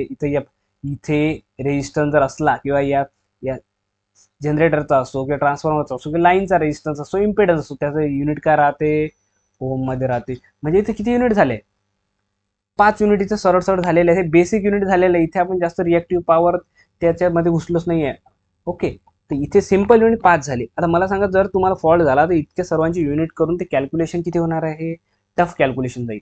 म्हणून पर युनिट सिस्टम त्यासाठीच त्यांनी डेव्हलप केलेलं आहे, जेणेकरून काय होईल, पर युनिट म्हणजे सर्वांचं युनिट जे आहे ते कॉमन राहील. सर्वांचं युनिट काय कॉमन राहील. आणि ते युनिट कोणतं आहे, कोणतंच युनिट, ते काय करतात, पर युनिट सिस्टम लक्षात घ्या तुम्ही, बेसिक लक्षात घ्या, म्हणजे जेणेकरून कधी विसरणार नाही. ऍक्च्युअल व्हॅल्यू म्हटलं इथं word upon base value. Actual value upon base value. Value कुठली, जर तुम्हाला म्हटलं पर युनिट काढायचं आहे, पर युनिट व्होल्टेज काढायचं, तर तुम्ही काय करा, ऍक्च्युअल व्होल्टेज घेणार अपॉन बेस, काय घेणार, बेस सुद्धा व्होल्टेजच घेणार. जेणेकरून काय होणार आहे, ऍक्च्युअल व्हॅल्यू अपॉन एक कुठला तरी व्होल्टेज बेस सिलेक्ट करू आपण. जे कसं सिलेक्ट करायचं ते आपण पुढे बघणारच आहे. आणि त्यामुळे काय होणार आहे, दोघांचं युनिट काय सांगा मला आता, व्होल्टेजचं युनिट वरती व्होल्ट, या बेस व्होल्टेजचं युनिट सुद्धा व्होल्ट. म्हणजेच पर युनिटचं युनिट जे आहे ते आपण काय म्हणतो, कुठलं युनिट म्हणतो आपण याला, हे युनिटलेस असते. ऍक्च्युअली याला काय युनिटलेस, कुठलंच युनिट नाही आहे याला, म्हणून ते एक जनरल नाव दिलं किंवा पर युनिट आपण म्हणतो त्याला, पर युनिट मध्ये कन्वर्ट केलंय. कारण आपल्याला समजायला पाहिजे की ही व्हॅल्यू कन्वर्टेड आहे. व्होल्टेज पर युनिट, व्होल्टेज कशामध्ये काढलं आपण, हे पर युनिट काढलं त्यासाठी. सो इथे बघा, हे ऍक्च्युअल व्हॅल्यू आहे तुमची. जर तुम्हाला पर युनिट मध्ये कन्वर्ट करायचं, तुम्हाला काय करावं लागेल, बेस व्हॅल्यूनी त्या क्वांटिटीला काय करायचं, डिवाइड करावं लागेल. आता बेस व्हॅल्यू कुठली घ्यायची, जर इथे इम्पिडन्स घेतला मी, जर व्होल्टेजच्या जागी जर इम्पिडन्स, ऍक्च्युअल व्हॅल्यू कशी झाली, इम्पिडन्सची अपॉन व्होल्टेज बेस घेणार आहे का इथं, किंवा करंट बेस नाही, जो वरती घेतला त्याचंच आपल्याला झेड बेस. मग आता बेस व्होल्टेज कसं काढायचं ते पण आपण बघणार आहे. यामुळे काय होते, यातलं वरती सेम खाली सेम युनिट काही बनणार नाही, त्यालाच म्हणून आपण म्हणतो पर युनिट इम्पिडन्स होऊन जाईल इथं. कारण इम्पिडन्सला आपण डिवाइड केलेलं आहे, म्हणून पर युनिट इम्पिडन्स वर्ड लावायचं. नाही तर काय होईल सर, आपण इम्पिडन्स वर्ड नाही लावला, आपण व्होल्टेज वर्ड नाही लावला, तर लक्षात घ्या, इथं जर तुम्हाला 0.1 दिलं, इथे तुम्हाला लिहिलं 0.2. ओके, 0.1 झालं, 0.2 झालं. आता हे व्हॅल्यूज काय आहेत, हे व्हॅल्यूज काय, हे इम्पिडन्सची व्हॅल्यू, कशी व्हॅल्यू आहे, पर युनिट इम्पिडन्स आहे. हा पर युनिट व्होल्टेजची व्हॅल्यू, हे लक्षात आलं पाहिजे आपल्याला, त्यासाठीच आपण हे नाव लिहितो, पर unit impedance, per unit voltage. नाही तर सर्व व्हॅल्यूज काय सेमच आहे, त्याला युनिट तर नाहीच आहे. ओके, हे लक्षात आलं तुम्हाला की एखाद्या ऍक्च्युअल गोष्टीला जर तुम्हाला पर युनिट मध्ये कन्वर्ट करायचं, बेसनी काय करायचं, डिवाइड करायचं आहे. आणि सिमिलरली जर तुम्हाला आता तुम्हाला बेस व्हॅल्यू दिलेली आहे आणि पर युनिट व्हॅल्यू जर तुमच्याकडे आहे, तर काय करणार, ते बेस व्हॅल्यूनी पर युनिटला मल्टिप्लाय जसं केलं तर ऍक्च्युअल व्हॅल्यू भेटणार. आता ऍक्च्युअल व्हॅल्यू अर्धी तुमच्या समजत जर नसेल तुम्हाला तर सांगतो मी. बघा, ऍक्च्युअल व्हॅल्यू म्हणजे नेमकं काय म्हणायचं इथे बघा. ऍक्च्युअल व्हॅल्यू म्हणजे तुमचं व्होल्टेज जे आहे ते 5 व्होल्ट आहे. किती व्होल्ट आहे, यस, व्होल्टेज म्हणून पकडतो तुम्ही, 5 व्होल्ट काय झाली आहे तुमची ऍक्च्युअल व्हॅल्यू झाली. आणि बेस व्हॅल्यू जी आहे ती बेस व्हॅल्यू जी आपण मॅक्झिमम व्होल्टेज आपण सिलेक्ट करतो, समजा जनरेटरचं, तर याला मी नाव दिलंय 100. ओके, किती नाव दिलंय, 1/100. हे काय झालं, 100 व्होल्ट हे झाले बेस व्होल्टेज सिलेक्ट केलं आपण, आणि हे सिलेक्ट केलं ऍक्च्युअल व्होल्टेज. मग इथे व्होल्टेज युनिट तर कटूनच जाईल. आता 5/100 कोणाला येत नाही, 5/100 म्हणजे किती होते सांगा, 0. किती होते, 0.20 होते. यस, 0. किती होते लक्षात घ्या, हे तुम्हाला समजलं पाहिजे. जर इथं 5 आहे आणि 2 0 आहेत, तर काय करायचं आपल्याला, 2 डेसिमल ना इकडे सरकवायचं आहे, सिंपल 0.05. याची काय झाली, पर युनिट व्हॅल्यू झालेली आहे. Okay, clear. असंच जर आता या पर युनिटला मला कन्वर्ट करायचं ऍक्च्युअल मध्ये, तर मी पर युनिट व्हॅल्यू किती कन्सिडर करायची आहे, यस, पर युनिट व्हॅल्यू आली आहे 0.05. बेस व्हॅल्यू तर ऑलरेडी मला माहित आहे की जे मी घेतली होती, ज्याने मी स्वतः डिवाइड केलंय ते 100. बेस व्हॅल्यू 100 हे तुम्हाला स्वतः डिसाईड केलेलं होतं, पर युनिट व्हॅल्यू तुम्हाला दिलेलं. ऍक्च्युअल व्हॅल्यू किती येईल, किती व्होल्ट विचारलं तुम्हाला, तर या दोघांचं काय करायचं आपल्याला, मल्टिप्लिकेशन. दोघांचं जसं मल्टिप्लाय केलं, इथं 2 0 आहेत, 2 डेसिमल आहेत, म्हणजे ते कट होऊन जातील, तुमचा आन्सर येईल 5 व्होल्ट. म्हणजे तुम्ही काय केलं, आता ऍक्च्युअल व्होल्टेज तुम्हाला भेटलं. तो पर युनिट मध्ये पण जाऊ शकते बेस व्हॅल्यूनी, आणि बेस व्हॅल्यू टू रिटर्न सुद्धा आपण घेऊ शकतो. ओके, याच्यावरतीच क्वेश्चन बनतात. थोडंसं थेरी याच्यासाठी सांगतो, कारण हे एक्झाममध्ये जस्ट तुमच्या नॉलेजसाठी थेरॉटिकल क्वेश्चन पर युनिटवर मी बघितला एक्झाममध्ये 1-2, IAS सारख्या एक्झाममध्ये सुद्धा बघितलेलं आहे. तो लक्षात घ्या, सिम्प्लिफाय करण्यासाठीच आपण हे पर युनिट सिस्टम यूज करतो. सगळे कॉमन बेस व्हॅल्यू, एक कॉमन व्हॅल्यू सिलेक्ट करतो. एखादं जर पूर्ण स्ट्रक्चर आहे म्हणजेच हे जे पूर्ण हे आहे, ओके, एवढी पॉवर सिस्टम आहे ज्याच्यामध्ये जनरेटर आहे, ज्यामध्ये लोड आहे, ट्रान्सफॉर्मर आहे, 2 ट्रान्सफॉर्मर दिसतात तुम्हाला, हे ट्रान्समिशन लाईन दिसते मधली, त्या सर्व गोष्टी जर असल्या, हे जे तुम्हाला नेटवर्क दिलं यामध्ये तुम्हाला काय करायचं, एक बेस व्हॅल्यू सिलेक्ट करायची आहे. बेस लक्षात घ्या, कॉमन बेस म्हणतो आपण त्याला. कॉमन म्हणजे सर्वांसाठी ते कॉमनच राहील, सर्वांना यांनीच डिवाइड करायचं आहे, सर्वांना यांनाच मल्टिप्लाय करायचं, म्हणून इथे लक्षात आहे कॉमन बेस व्हॅल्यू इथे राहणार आहे. त्यामध्ये आपण काय करतो, बेस MVA आणि बेस व्होल्टेज आपण त्यामध्ये सिलेक्ट करत असतो. KV बेस म्हणतो आपण त्याला आणि MVA बेस आपण म्हणतो. Okay, bye selecting the base value आपण व्होल्टेज, पॉवर, इम्पिडन्स आपण काढू शकतो. कुठली व्हॅल्यू आपण याच्यावर कन्वर्ट करू शकतो. जर तुम्हाला पॉवर दिली आहे आणि व्होल्टेज दिले आहे, तुम्ही करंट काढू शकता, पॉवर सुद्धा काढू, इम्पिडन्स सुद्धा काढू शकता. आणि बेसिक काय नेटवर्कचा फॉर्म्युला आहे ते तुम्हाला मी सांगणार आहे. पर युनिटमध्ये झालं तर कॅल्क्युलेशन सिंपल होतात आणि कन्वर्टेड बॅक करू शकतो. एवढे ॲडव्हान्टेज आहेत. थेरोटिकल क्वेश्चन जर आला तुम्हाला तर all of the above are true असं म्हणू शकते, किंवा एखादी लाईन यातली रॉंग करू शकते. इथं सिम्पलरच्या ऐवजी काय म्हणू शकते, कॉम्प्लेक्स म्हणू शकते. तर तुम्हाला ते कळायला पाहिजे की असं हे होऊ शकते. आता मला सांगा, आता थोडंसं मी तुम्हाला एकदम, आपण काय चाललो आता न्यूमेरिकल ओरिएंटेड चाललो, थोडं हळूहळू आपण पर युनिटच्या न्यूमेरिकलमध्ये जाणार आहे, जे की एक्झाममध्ये विचारलं जातं. आता झेड पर युनिट मला काढायचं होता. मी काय केलं, झेड ॲक्च्युअल व्हॅल्यू घेतली जे की ओममध्ये होती, आणि झेड बेस होती जे ओममध्ये होती. ओके, आता मला झेड बेस कुठून भेटला सर, झेड जे ॲक्च्युअल व्हॅल्यू आहे सर, समजा मी इथं ॲक्च्युअल व्हॅल्यू किती लिहिली, तुम्हाला किती पाहिजे, ठीक आहे, मी इथं लिहिले 50 ओम, ॲक्च्युअल व्हॅल्यू मी 50 ओम लिहिली. सर हे तर तुम्ही ठीक आहे दिलेलं आहे 50 ओम, पण बेस व्हॅल्यू जी आहे सर हे कशी काढायची, कारण की काय होते सर, बेसमध्ये तर त्यांनी स्पेसिफाय केलेलं असते की MVA base upon MVA base दिलेलं असते आणि KV बेस दिलेलं असते सर, व्होल्टेज आणि पॉवर हे दिलेली असते. आता मला सांगा, तुम्हाला कोणाला माहिती नाही पॉवरचा फॉर्म्युला, माहिती आहे तुम्हाला, V² बाय काय असतो आरच्या फॉर्ममध्ये, पण इम्पिडन्स आहे म्हणून इथं काय लिहिणार आहे, आर लिहिणार आहे का आपण, इथं इम्पिडन्स आहे म्हणून आरच्या इथं काय लिहिणार आपण झेड लिहितो, हे तुम्हाला सर्वांना माहिती आहे झेड. मग याच्यावरनंच तुम्ही Z is equal to V² by P लिहू शकता की नाही लिहू शकत, म्हणजे व्होल्टेजचा स्क्वेअर आपण पॉवर. आता या व्होल्टेजला आपण हायर युनिटमध्ये काय लिहितो, किलो व्होल्ट लिहितो, तो KV लिहिलं इथं, याचा स्क्वेअर होऊन जाईल. आणि पॉवरलाच MVA म्हणजे पॉवरचं युनिट आहे ना, MVA. जेव्हाही तुम्हाला झेड काढायचा आहे in the form of KV आणि MVA जर तुम्हाला दिलेला आहे, आणि ह्या जर बेस व्हॅल्यू दिली, हा जर बेस आहे आणि हा जर बेस आहे, तर आपल्याला जे आन्सर मिळेल ते काय मिळेल, झेड बेस. सो हा बेस आता इथून तुम्ही काढू शकता with respect to given value. हा फॉर्म्युला V² बाय P हे सांगायची तुम्हाला गरज नाही, असं वेगळा काही फॉर्म्युला डेव्हलप केलेला नाही. पूर्ण पॉवर सिस्टम तुम्ही स्टडी खूप वेळा करून बघितलाय. हाच फॉर्म्युला पॉवर लॉस हे जनरल आपल्या नेटवर्कचे फॉर्म्युलेच यूज केलेले आहे यांनी. ओके, आलं लक्षात. म्हणजे तुम्ही काय करू शकता, आता व्होल्टेज आणि तुम्हाला पॉवर दिलाय, तुम्ही एक बेस इम्पिडन्स काढू शकता. बेस इम्पिडन्स इथं टाकला तुम्ही, त्याला डिवाइड केलं की झालं तुमचा आन्सर. Okay, clear. सिमिलरच कन्सेप्ट, करंट जर तुम्हाला विचारला तर करंट ॲक्च्युअल करंट एक फॉर एक्झाम्पल किती पण घ्या तुम्ही, घेतलं तुम्ही आपण 10 अँपियर. आता तुम्हाला पर युनिटमध्ये करायचं आहे, पण पर युनिटसाठी बेस लागते, हे तुम्हाला माहिती आहे, हे तुमच्या नॉलेजमध्ये आहे. मग बेस काढायचा कसा, पुन्हा आयचा फॉर्म्युला हे तुम्हाला माहितीच आहे ना, power is equal to V × I. मग तुम्हाला आय जर विचारला तर आय इज इक्वल टू काय येणार आहे, P/V येणार आहे. सिंपल. फक्त तुम्हाला MVA आणि KV दिसते, आपल्याला वाटते कायच अभ्यास आहे आणि कुठलंच काय करावं लागते, असं काही नसते. पॉवरचं युनिट आहे आणि हे व्होल्टेजचं युनिट आहे, डायरेक्टली तुम्ही काढू शकता. सिमिलर आहे, पुन्हा पुन्हा सांगायची गरज नाही. आता काय, हे तर झालं सर, आम्हाला तुम्ही काय केलं आहे, एक तुम्हाला झेड ॲक्च्युअल तुम्ही दिला होता सर, किंवा एक तुम्हाला एक बेस व्हॅल्यू दिली होती व्होल्टेजची, आणि एक बेस MVA दिला होता आम्हाला. Okay, base KV base MVA दिला होता. याच्यावरनं काय केलं सर, आम्ही झेड पर युनिट काढली. पण जर इन केस बेस चेंज झाला सर, कोणत्या रिझनमुळे हे काय झालंय, पहिली गोष्ट आहे ओल्ड गोष्टी आहे. ओल्ड म्हणजे तुम्हाला ॲक्च्युअल दिलं होतं, बेस KV दिला होता, बेस MVA सुद्धा दिला होता, त्यावरून झेड पर युनिट तुम्ही काढला. फॉर्म्युला V² बाय P आहे, हे सांगायची गरज नाही. म्हणजेच तुम्ही काय केलं, KV² अपॉन MVA तुम्ही हे केलं, हे व्हॅल्यू काढल्या. पण इन केस जर तुम्हाला विचारलं की आता न्यू बेससाठी ह्या व्हॅल्यू यूज करून तुम्ही हे काढलं, तर न्यू बेससाठी काय करायचं आहे, with the respect to new base, म्हणजे ॲक्च्युअल वरून न्यू बेस नाही, एक ओल्ड तुमच्याकडे पहिले काढलेला आहे झेड पर युनिट, तुम्ही ऑलरेडी काढलेला आहे. मग आता याच्यावरती कसं काढायचं, तर लक्षात घ्या, तुम्हाला जेव्हा पर युनिटची व्हॅल्यू नवीन विचारली, ज्यामध्ये बेस काय झाले, चेंज झालेले आहेत. बेस व्हॅल्यू कोणत्या असतात, काय बेस व्हॅल्यू कुठल्या असतात तुम्हाला माहिती आहे ना, बेस व्हॅल्यू असतात सर MVA बेस आणि KV बेस, या दोनच व्हॅल्यू चेंज होऊ शकतात. ओके, तर मी काय केलं, याला फक्त ओल्ड आणि न्यू नाव दिलं. ह्या ज्या व्हॅल्यू असतील तुम्ही जे पहिलं काढलाय, याला ओल्ड, जिथे जिथे तुम्हाला O दिसेल म्हणजे ह्या ओल्ड व्हॅल्यूज आहेत. हा, आणि जिथे जिथे तुम्हाला एन दिसेल त्या काय न्यू व्हॅल्यूज आहेत.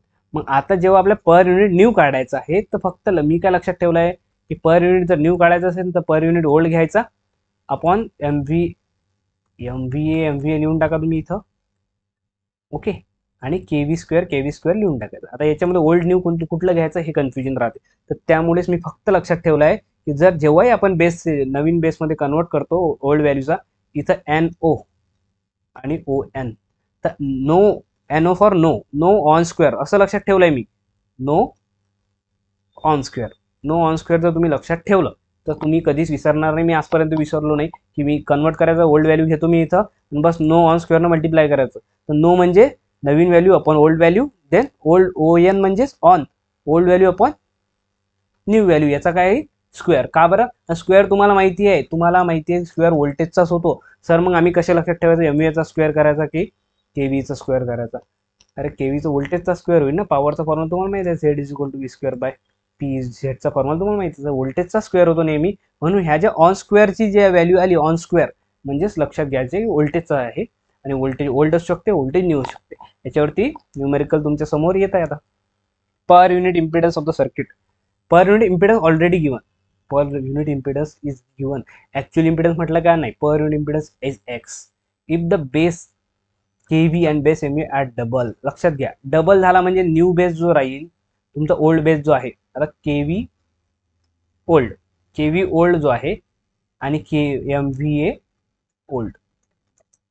If the base and KV are double म्हणजे काय होईल, जो नवीन व्हॅल्यू येईल, नवीन व्हॅल्यू म्हणजेच केव्ही न्यू, केव्ही तुमचा एन आणि एम व्ही ए न्यू, हा काय झालाय, हे काय झालं याच्या डबल झालंय कुठल्या ओल्ड व्हॅल्यूच्या. तर डबल कशाच्या याच्या म्हणजे 2 इंटू तुम्ही काय लिहू शकता केव्ही ओल्ड, आणि या एम व्ही ला सुद्धा एम व्ही सुद्धा काय झालाय नवीन एम व्ही दुप्पट झालेला आहे, एम व्ही ए ओल्डच्या दुप्पट झालेला आहे. Then the new per unit impedance of the circuit element, हे तुम्हाला काढायचं आहे. काहीच नाही, तोच फॉर्म्युला काय काढायचा आपल्याला, एक्स एन काढायचं सर, न्यू काढायचा आहे. तुम्ही काय करायचं सर, ओ म्हणजे एक्स झिरो म्हणजे ओल्ड घेतली व्हॅल्यू, तर इथं मी लिहिणार सर नो आणि इथं लिहिणार on square. Okay, no on square. आता हे मला क्लिअर माहिती आहे सर की जो व्होल्टेजचा स्क्वेअर होत असतो हे माहिती आहे मला. एक्स झिरोची व्हॅल्यू म्हणजे per unit impedance already X दिलाय सर. नो म्हणजे काय new M V A, new M V A काय 2 into new M V A काय तुमचा old M V A, old M V एच्या दुप्पट आहे, इथं ओल्ड लिहिलं आणि ओल्ड एम व्ही ए तर याचं व्हॅल्यू दिलेलं नाही म्हणून आपल्याला ते तुम्हाला समजायसाठी मी एम व्ही ए ओल्ड लिहिले. पुन्हा इथं काय ऑन स्क्वेअर, स्क्वेअर आहे म्हणजे व्होल्टेजची गोष्ट आहे, व्होल्टेज ओल्ड वरती लिहायचं आहे, ओल्ड व्होल्टेज म्हणजेच के व्ही ओल्ड इथं तुम्हाला लिहायचं आहे अपॉन न्यूचं, अपॉन एन, एन म्हणजेच के व्ही न्यू, पण के व्ही न्यू काय आहे दुप्पट आहे के व्ही ओल्डच्या, म्हणून इथं 2 इंटू के व्ही ओल्ड असं लिहू शकतो, याचा स्क्वेअर करू आपण. आता तुम्ही मला सांगा हे हे हे तर कट होतेच, त्याबद्दल काही सांगायची गरज नाहीये. म्हणजे तुमच्याकडे इक्वेशन सिंपल काय बनलाय इथं इज इक्वल टू लिहू शकतो की मी हा एक्स, आता यामधला 2च राहिला कारण एम व्ही कॅन्सल झाला. इथे 1/2चा स्क्वेअर काय किती होतो 1/4, तुम्हाला 1/4 होतो. इथं तुम्हाला कट हे तुम्हाला सिंपल शिकवायचं आहे का, आता शिकवायचं आहे का सिंपल, सो x/2 हे झालं तुमचं आन्सर. तुमचा आन्सर काय येईल हे एक्झाम मध्ये विचारलंय, एवढं सिंपल आहे. तुम्हाला वाटते सर हे तुम्ही काही शिकवता, असं नाहीये. एक्झाम मध्ये विचारतो पण एवढं लक्ष नाही दिलं ना तर आपण सिली मिस्टेक करत असतो. ओके, आता काय केलं, आता फक्त काय केलं मी व्हॅल्यूज घेतलेल्या आहेत. इथे मागच्या एक्झाम्पल मध्ये व्हॅल्यू नव्हत्या घेतल्या, याच्यामध्ये व्हॅल्यूज घेतल्या. एक व्हॅल्यूज वाला तुम्हाला सॉल्व्ह करून देतो जेणेकरून बाकीचे तुम्हाला स्वतः सॉल्व्ह करायचे आहेत. Reactance is given, reactance of the generator is design x is given as per unit. इथं बघा पीयू लिहिलेलं आहे, पीयू म्हणजे कोणत्या मुलीचं नाव आहे का इथं, पीयू म्हणजे पर युनिट मध्ये दिलेलं आहे आणि हे ऍक्च्युअल व्हॅल्यू आहे का नाही, हे पर युनिट व्हॅल्यू आहे. तर आपण काय लिहू शकतो एक्स ची ओल्ड व्हॅल्यू झाली ही तुमच्यासाठी, पर युनिट व्हॅल्यू जी झाली ओल्ड 0.25. गिवन डाटा कसं काढायचं हे तुम्हाला मी एकदा सांगून देतो. हे झालं पर युनिट मध्ये. Base on the generator name plate rating, म्हणजे जनरेटरच्या नेम प्लेटवर जे दिलेलं होतं, म्हणजे हे 1 जे काढलं म्हणजे के व्ही ओल्डची जी व्हॅल्यू आहे ज्याच्यावर हा आपला ऑलरेडी पर युनिट काढलेला आहे आपण, त्याला 18 के व्ही झालाय. आणि पुन्हा एम व्ही ए जो ओल्ड असेल तो किती झाला आहे, इथं किती दिलेला आहे ऑलरेडी 500 एम व्ही ए.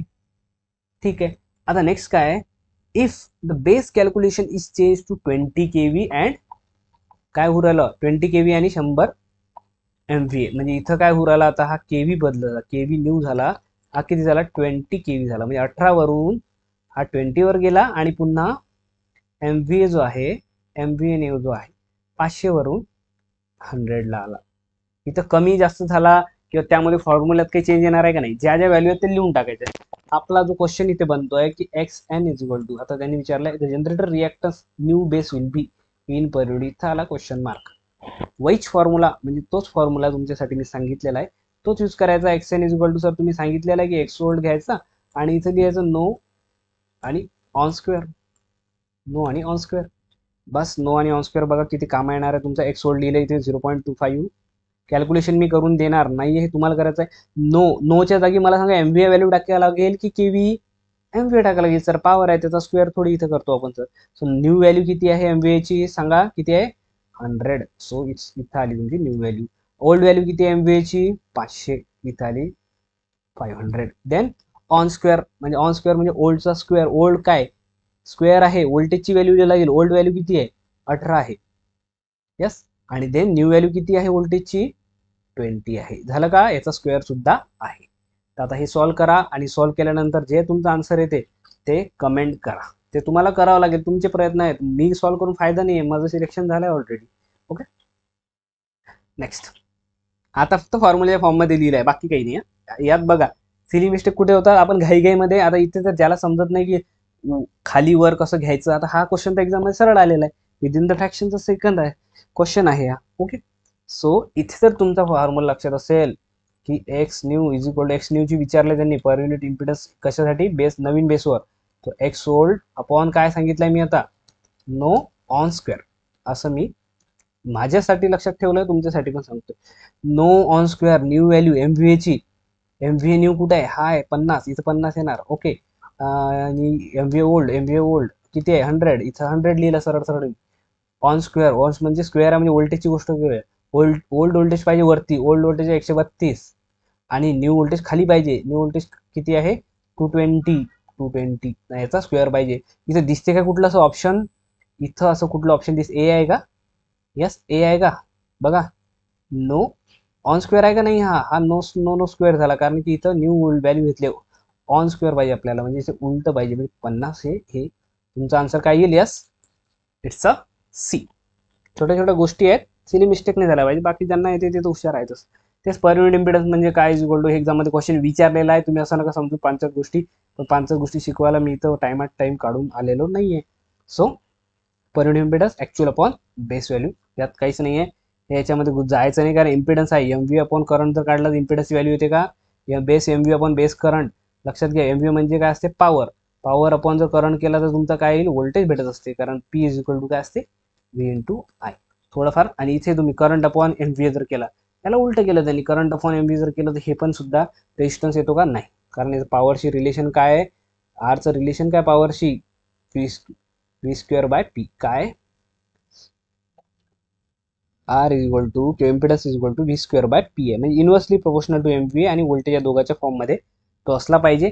पण हे त्यांनी तुम्हाला पर युनिट बद्दल विचारलंय, तर बेस बद्दल विचारलंय का नाही, तर तुम्ही हा फॉर्म्युला सुद्धा यूज करायचा का नाही. तुम्हाला पर युनिट व्हॅल्यू विचारली, पर युनिट म्हणजेच ऍक्च्युअल अपॉन बेस. ओके, बाकी याच्यामध्ये हे बघा इथं उलट लिहिलं आहे, base impedance upon actual impedance.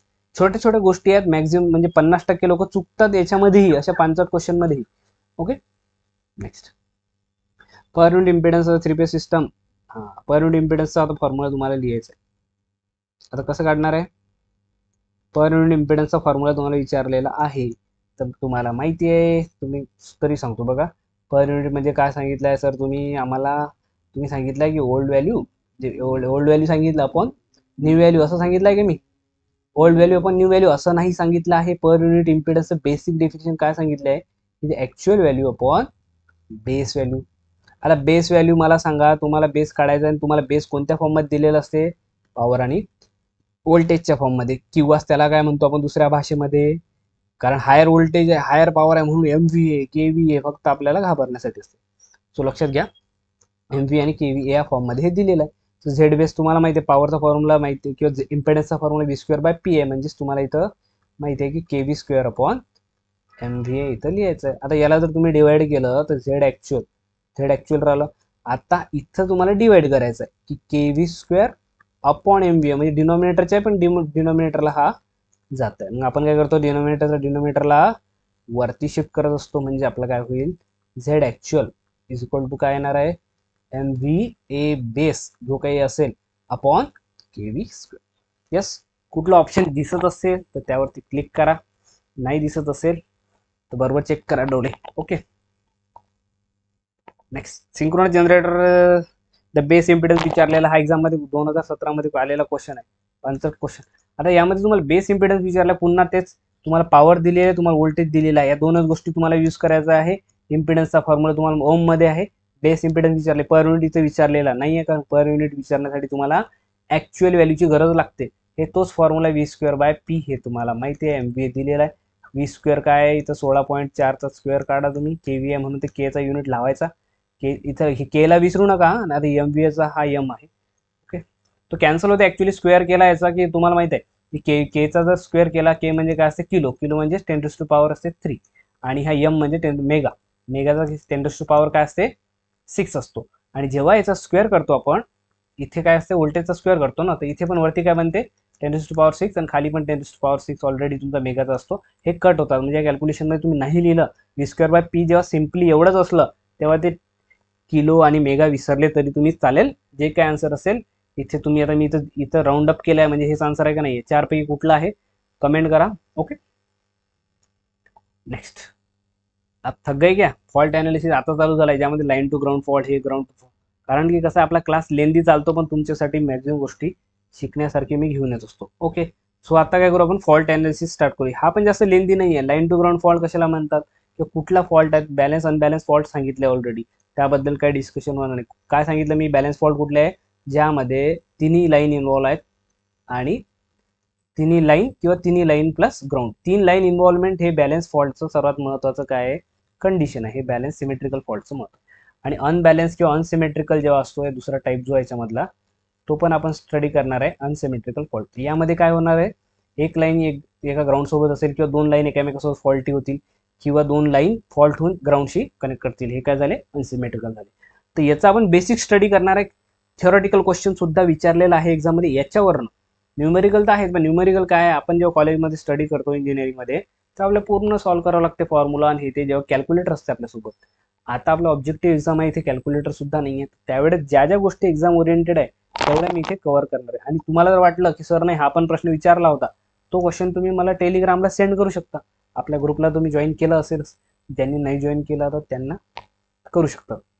एक synchronous generator at no load generator आहे आपलं, सिंक्रोनस जनरेटर म्हणतो आपण त्याला, अल्टरनेटर वर्ड आहे. इथं न्यूट्रल तुमचा ग्राउंडेड आहे, आणि ॲट नो लोड आहे. हा ए फेज आहे, बी फेज आणि C phase, A B C 3 phase आहेत. यामधून करंट चालला ए बी आणि सी. सर आम्हाला आर वाय बी समजते, तर मग तुम्ही लक्षात घ्या, हा आय आर आहे, हा आय वाय आहे, आणि हा आय बी आहे. आर वाय बी जसं तुम्हाला वाटते तसं नॉमिनिक्लेचर, पण मी इथं I A I B I C घेतला आहे, तसंच तुम्ही लक्षात जसं तुम्हाला सिम्प्लिफाय वाटते आपापल्या नोट्समध्ये तुम्ही मॉडिफाय याला करू शकता. आता हे काय झालं, नो लोडला झालंय. इथे नो लोडला करंट किती असते सांगा मला. येस, नो लोडला करंट किती फ्लो होईल या आर फेज मधून, करंट कोणी सांगू शकते, आलाशीन तुमच्या मनात. नो लोडला करंट मॅक्झिमम असतो का, येस मॅक्झिमम की मिनिमम, मिनिमम असतो. नो लोडला करंट झिरोच असतो ना, ओपन सर्किट आहे ना, इथं करंट काय फ्लो होणार आहे का, ॲट नो लोड करंट इथं फ्लो होणार नाही. मग ॲट नो इथं व्होल्टेज राहणार आहे का सांगा मला. आता व्ही आर जर तुम्हाला विचारलं, आर फेजचं व्होल्टेज, वाय फेजचं व्होल्टेज आणि बी फेजचं व्होल्टेज, जर करंट जर झिरो आहे तर इथं व्होल्टेज राहणार आहे का, इथं व्होल्टेज राहणार आहे का, यस ऑर नो, हे तुम्ही मला सांगा. यस, व्होल्टेज राहणार आहे, कारण की व्होल्टेज जे आहे त्याला कंप्लीट सर्किटची गरज नाही, करंटलाच कंप्लीट सर्किट पाहिजे, तेव्हाच तो करंट फ्लो होत असतो. व्होल्टेज बघा इथं काय होईल, इथे तर डेव्हलप झालेलंच आहे ई ए किंवा ई आर म्हणू शकतो, आर फेजचं व्होल्टेज. इथं करंट जर फ्लो नाही आहे तर इथं ड्रॉप नाही होणार, ते पूर्ण व्होल्टेज आपल्याला अपियर कुठं होईल, इथं होईल. म्हणजे ओपन सर्किटमध्ये व्होल्टेज असतोच, करंट असो की नसो, करंट झिरोच असतो ओपन सर्किटमध्ये. नो लोड म्हणजेच ओपन सर्किट आहे. याला लोड कोणतं लावणार सर, एक ट्रान्समिशन लाईन लावा तुम्ही, एक ट्रान्सफॉर्मर लावा, इथं लोड लावा, नंतर मध्ये ट्रान्सफॉर्मर हे ते सगळं शकते. Okay, at no load current zero, voltage will not equal to zero, voltage equal to rated voltage, जे काही व्होल्टेज असेल ते तुमचं रेटेड तिथं अपियर होईल. हे का बरं सांगतोय मी तुम्हाला, कारण आता जेव्हा फॉल्ट होते तेव्हा आपल्याला तेच समजायचं की करंट कुठे झिरो होते, व्होल्टेज कुठे झिरो होते, व्होल्टेज झिरो केव्हा होणार. लक्षात घ्या, व्होल्टेज जर आता झिरो करायचं आहे मला, समजा या आर फेजचं व्होल्टेज झिरो करायचं आहे, तर व्होल्टेज केव्हा झिरो असते, लक्षात घ्या. इथं जर ग्राउंड फॉल्ट झाला, जसं हे ग्राउंडशी कनेक्टेड झालं जसं हे ग्राउंडशी कनेक्टेड झालं, इथं जर फॉल्ट झाला तर इथलं या आर फेज, समजा आर फेजचं तिथलं व्होल्टेज काय होते, झिरो होते. ग्राउंडेड झालं म्हणजे व्होल्टेज झिरो झालं तिथलं. करंट काय होईल, करंट मॅक्झिमम फ्लो होईल यामधला. करंट काय होईल, मॅक्झिमम. हे टर्मिनल व्होल्टेजची गोष्ट करतोय आपण, इंड्यूस व्होल्टेजची गोष्ट आपण करतोय का नाही करतोय.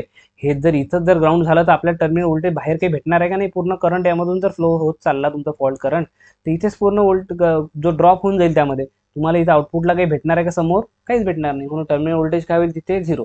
जेव्हा हे ग्राउंडशी कनेक्टेड येते त्यावेळेस व्होल्टेज काय होते, झिरो. आलं का तुमच्या लक्षात. Yes sir. मग आता समजा सर हे दोन फेज जर फॉल्ट झाले तर याचं व्होल्टेज झिरो होईल का, नाही. व्होल्टेज झिरो केव्हा होईल, जेव्हा हे दोन फेज जर लाईन टू लाईन फॉल्ट होऊन ग्राउंड झाला, म्हणजे तुम्हाला डबल एल जी. या केसमध्ये इथलं जे व्होल्टेज आहे, कुठलं, ए फेज असो की बी फेज असो, या दोघांचं व्होल्टेज काय होईल, झिरो असेल. मग आता तीन फॉल्ट झालं, तिन्हीचं टर्मिनल व्होल्टेज काय होईल, झिरो होईल. आणि आता या दोघांमध्ये ठीक आहे सर व्होल्टेज झिरो झाला, मग आयसीचं काय, आयसी तो अकेला पड गया ना. आयसी अकेला नाही पडा. आयसी ओपन सर्किट असल्यामुळे आयसी मधला करंट झिरो राहणार आहे, पण व्होल्टेज झिरो राहणार आहे का नाही. Voltage is not equal to zero. इथलं व्होल्टेज अपियर राहणार आहे, काही ना काही व्होल्टेज इथं अपियर होईल. ओके. ते व्होल्टेज किती होईल, कारण अनबॅलन्स फॉल्ट आहे तर त्यावेळेस काय होईल हेच आपण काय करणार आहे, स्टडी करणार आहे. सो एक एक वन बाय वन फॉल्ट आणि त्यामधल्या कंडिशन ज्या एक्झाममध्ये विचारतात, थेरोटिकल असो की न्यूमेरिकल असो. सर्वात पहिला जो फॉल्ट आहे मॅक्झिमम जो स्टडी करतो किंवा क्वेश्चन सर्वात जास्त जे विचारले जातात ते आपल्याला लाईन टू ग्राउंड या फॉल्टवरती आपल्या ऑब्जेक्टिव्ह एक्झाममध्ये, ज्यामध्ये कॅल्क्युलेटर यूज नाही करत, त्यामध्ये हा आपण क्वेश्चन खूप जास्त वेळा बघितलेला आहे. आणि जिथे कॅल्क्युलेटर यूज करतात तिथंच ते लाईन टू लाईन किंवा डबल लाईन टू ग्राउंड असे आपल्याला एक्झाम्पल देतात ते. सो तिन्ही पण स्टडी करणार आहे, काही आपला विषय काही नाही. तर line to ground fault. Okay. Line to ground, जसं मी बोर्ड आहे इथं, लाईन टू ग्राउंड. लाईन म्हणजे काय असतो, एक कुठला तरी फेज असतो, तीन फेज पैकी एक फेज म्हणजे त्याला आपण लाईन म्हणतो. मग हा लाईन म्हणजे ए फेज आहे समजा किंवा आर फेज आहे, तो झाला ग्राउंड. मला सांगा, हा जर ग्राउंड झाला तर इथलं ग्राउंड झाल्यानंतर इथलं व्होल्टेज किती असणार आहे. व्होल्टेज किती सर, व्होल्टेज जे आहे ते ए फेजचं झिरो होऊन जायचं टर्मिनल व्होल्टेज, कारण की तो ग्राउंडेड झालेला आहे. पण करंट झिरो असणार आहे का नाही. मग हा करंट काय असणार आहे, हा करंट तेवढाच असणार आहे जेवढा फॉल्ट करंट आहे, कारण हा सिरीजमध्ये आहे ना.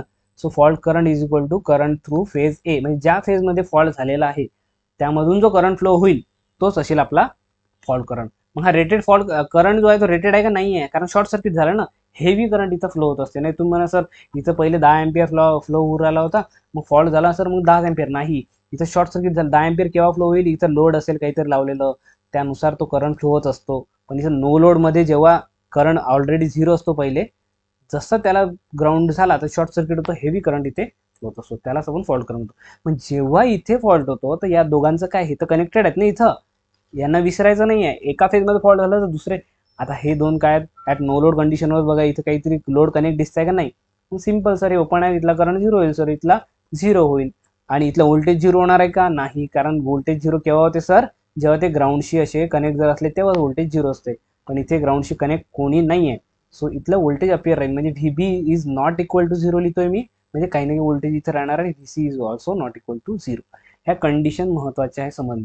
मग आता एक्झाम पॉईंट ऑफ व्ह्यू आणखी काय विचारू शकतो यामध्ये, सर्वात महत्वाचा जो एक्झाममध्ये विचारले जाते की जेव्हा आता हे काय फॉल्ट सांगा मला, बॅलन्स फॉल्ट आहे का, बॅलन्स आहे का नाही, अनबॅलन्स आहे म्हणजे अनसिमेट्रिकल आहे. त्यासाठी आपल्याला कुठले कंपोनंट लागतील, यस कुठले कंपोनंट लागतील याला लिहायसाठी. या फॉल्टला जर तुम्हाला लिहायचा आहे, हा फॉल्ट अनबॅलन्स आहे, मग याला आपल्याला कुठले तरी कंपोनंट लागतील, म्हणजे आपल्याला लागतील positive sequence component. Yes. Then दुसरा कंपोनंट कुठला आहे सांगितलाय मी स्टार्टिंगला आपल्या क्लासच्या, yes negative sequence component, negative. आणि then negative, positive, negative and zero. काही बुकमध्ये झिरो, पॉझिटिव्ह, निगेटिव्ह आहे, तुम्हाला जसा सिक्वेन्स लक्षात ठेवायचा तसा सिक्वेन्स ठेवा. तर हे आपण कंपोनंट काय केले होते, डिफाईन केले होते. मग यामध्येच आपल्याला हा जो करंट लिहायचा आहे, आता कुठला करंट लिहायचा आहे, कुठला fault current is equal to काय आला होता आपला, fault current is equal to काय आला होता, आय. म्हणजे आय मध्ये फ्लो होणारा फॉल्ट करंट जो तो आपल्याला लिहायचा आहे. आणि आय म्हणजेच काय, आय हे याला जर आपल्याला याच्या फॉर्ममध्ये लिहायचं कसं लिहू शकतो आपण, तुम्ही पॉझिटिव्ह सिक्वेन्ससाठी 1 लिहिणार सर आम्ही, यालाच मग आय 2 करणार निगेटिव्ह सिक्वेन्ससाठी, आणि इथं आय 0. हे इक्वेशन काय झाली, फॉल्ट करण्यासाठी. आता जेव्हाही एल जी फॉल्ट होतो तर महत्वाचा पॉईंट इथे स्टार करून ठेवतो. इथे स्टार म्हणजे याच्यासाठी स्टार म्हणजे 7 स्टार, इथे किती स्टार करायचे, जेवढे स्टार करायचे तेवढं करू शकता. जेव्हाही लाईन टू ग्राउंड फॉल्ट होतो तर तेव्हा प्रश्न विचारतात हे positive, negative and zero sequence component of the current are ते सेम असतात की नसतात, तर सेम असतात. लक्षात घ्या लाईन टू ग्राउंड फॉल्टसाठी, म्हणजे IA1 is equal to IA2 is equal to IA0.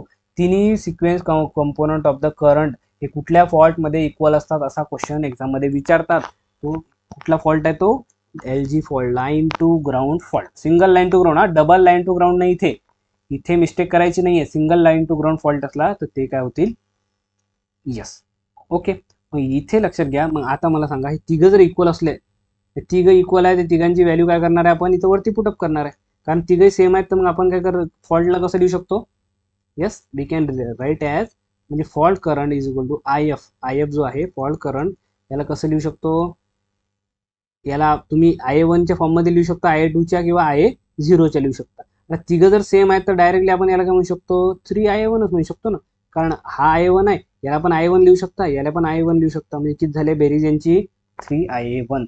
म्हणून हा याच्यावर न्यूमरिकल पण राहतात की fault current in case of line to ground fault is equal to 3 times IA1. किंवा तुम्हाला सर 3 पॉईंट्स IA1 शिकवलं तुम्ही, मला दुसरं शिकवलं नाही, तर तुम्ही याला 3 इंटू I2 लिहू शकता किंवा is equal to 3 into I0 लिहू शकता, because they are equal in case of line to ground fault.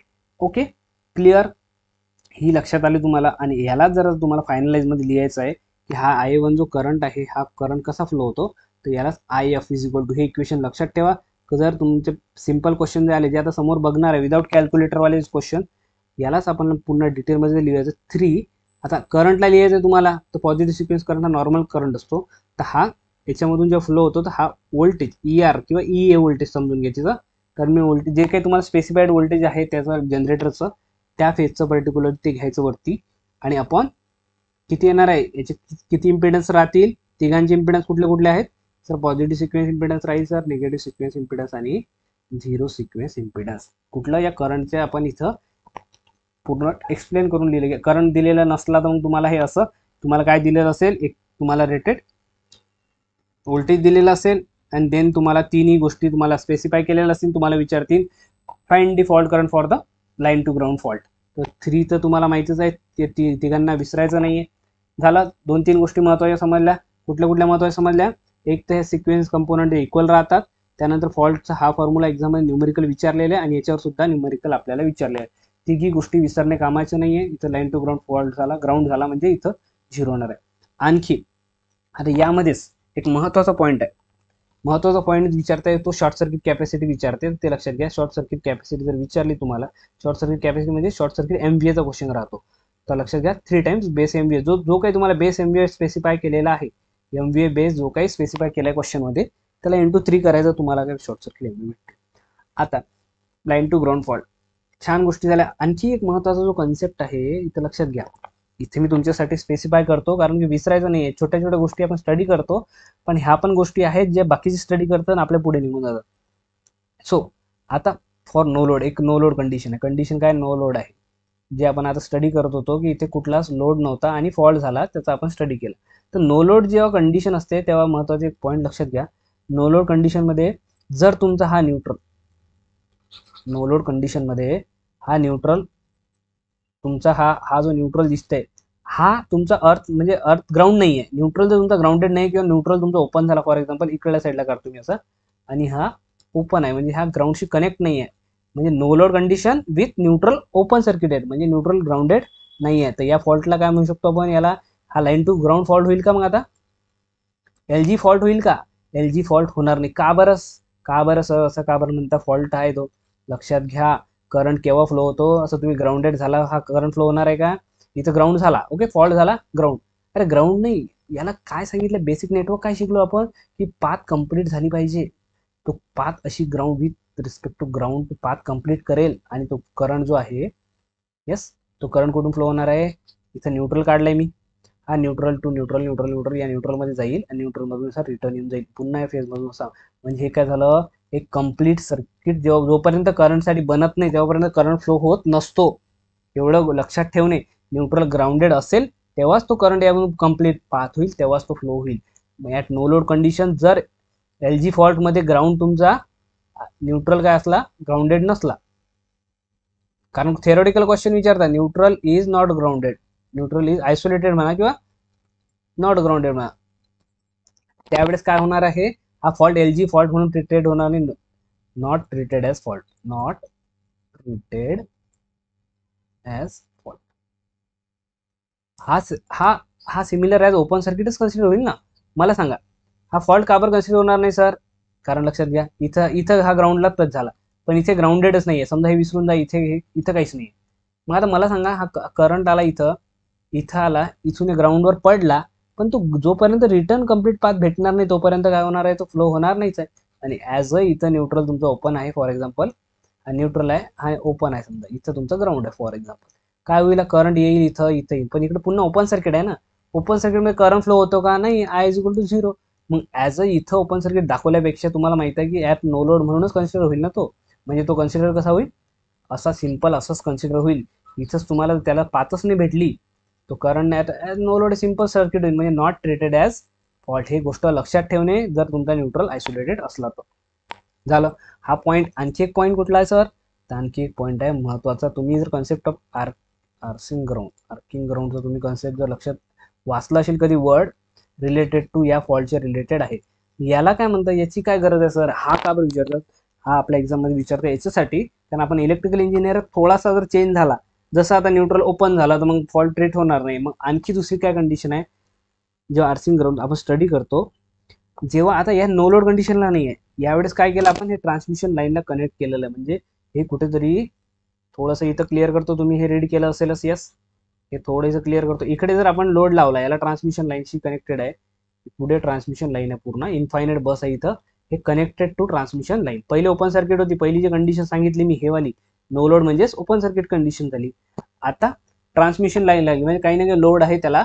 त्यावेळेस आर्सिंग ग्राउंड काय म्हणते, जेव्हा arcing ground at when transmission line is connected, transmission किंवा लाईन, त्या ट्रान्समिशन लाईनला जो म्हणजे जनरेटरला आपण लाईनला जेव्हा कनेक्ट करतो, आणि त्यानंतर जेव्हा LG फॉल्ट होतो, तर LG फॉल्ट झाला तर काय होते, त्या पर्टिक्युलर फेज म्हणजे ए फेजमध्ये झाला तर ए फेजचा व्होल्टेज 0, बी फेजमध्ये झाला तर बी फेजचा व्होल्टेज 0, सी फेजमध्ये झाला तर सी फेजचा व्होल्टेज 0. पण कुठल्या तरी एकाच फेजमध्ये होईल. यस, LG फॉल्ट हा कुठल्या तरी एकाच फेजमध्ये होईल. तर बी ए समजून घ्या आपण, ए फेजमध्ये झाला किंवा व्ही आर तुमच्या म्हणण्यासाठी आर फेजमध्ये झाला तर त्याचा व्होल्टेज होईल. बट तो तर LG झाला, पण दोन फेजचं काय, 3 फेज आहेत ना.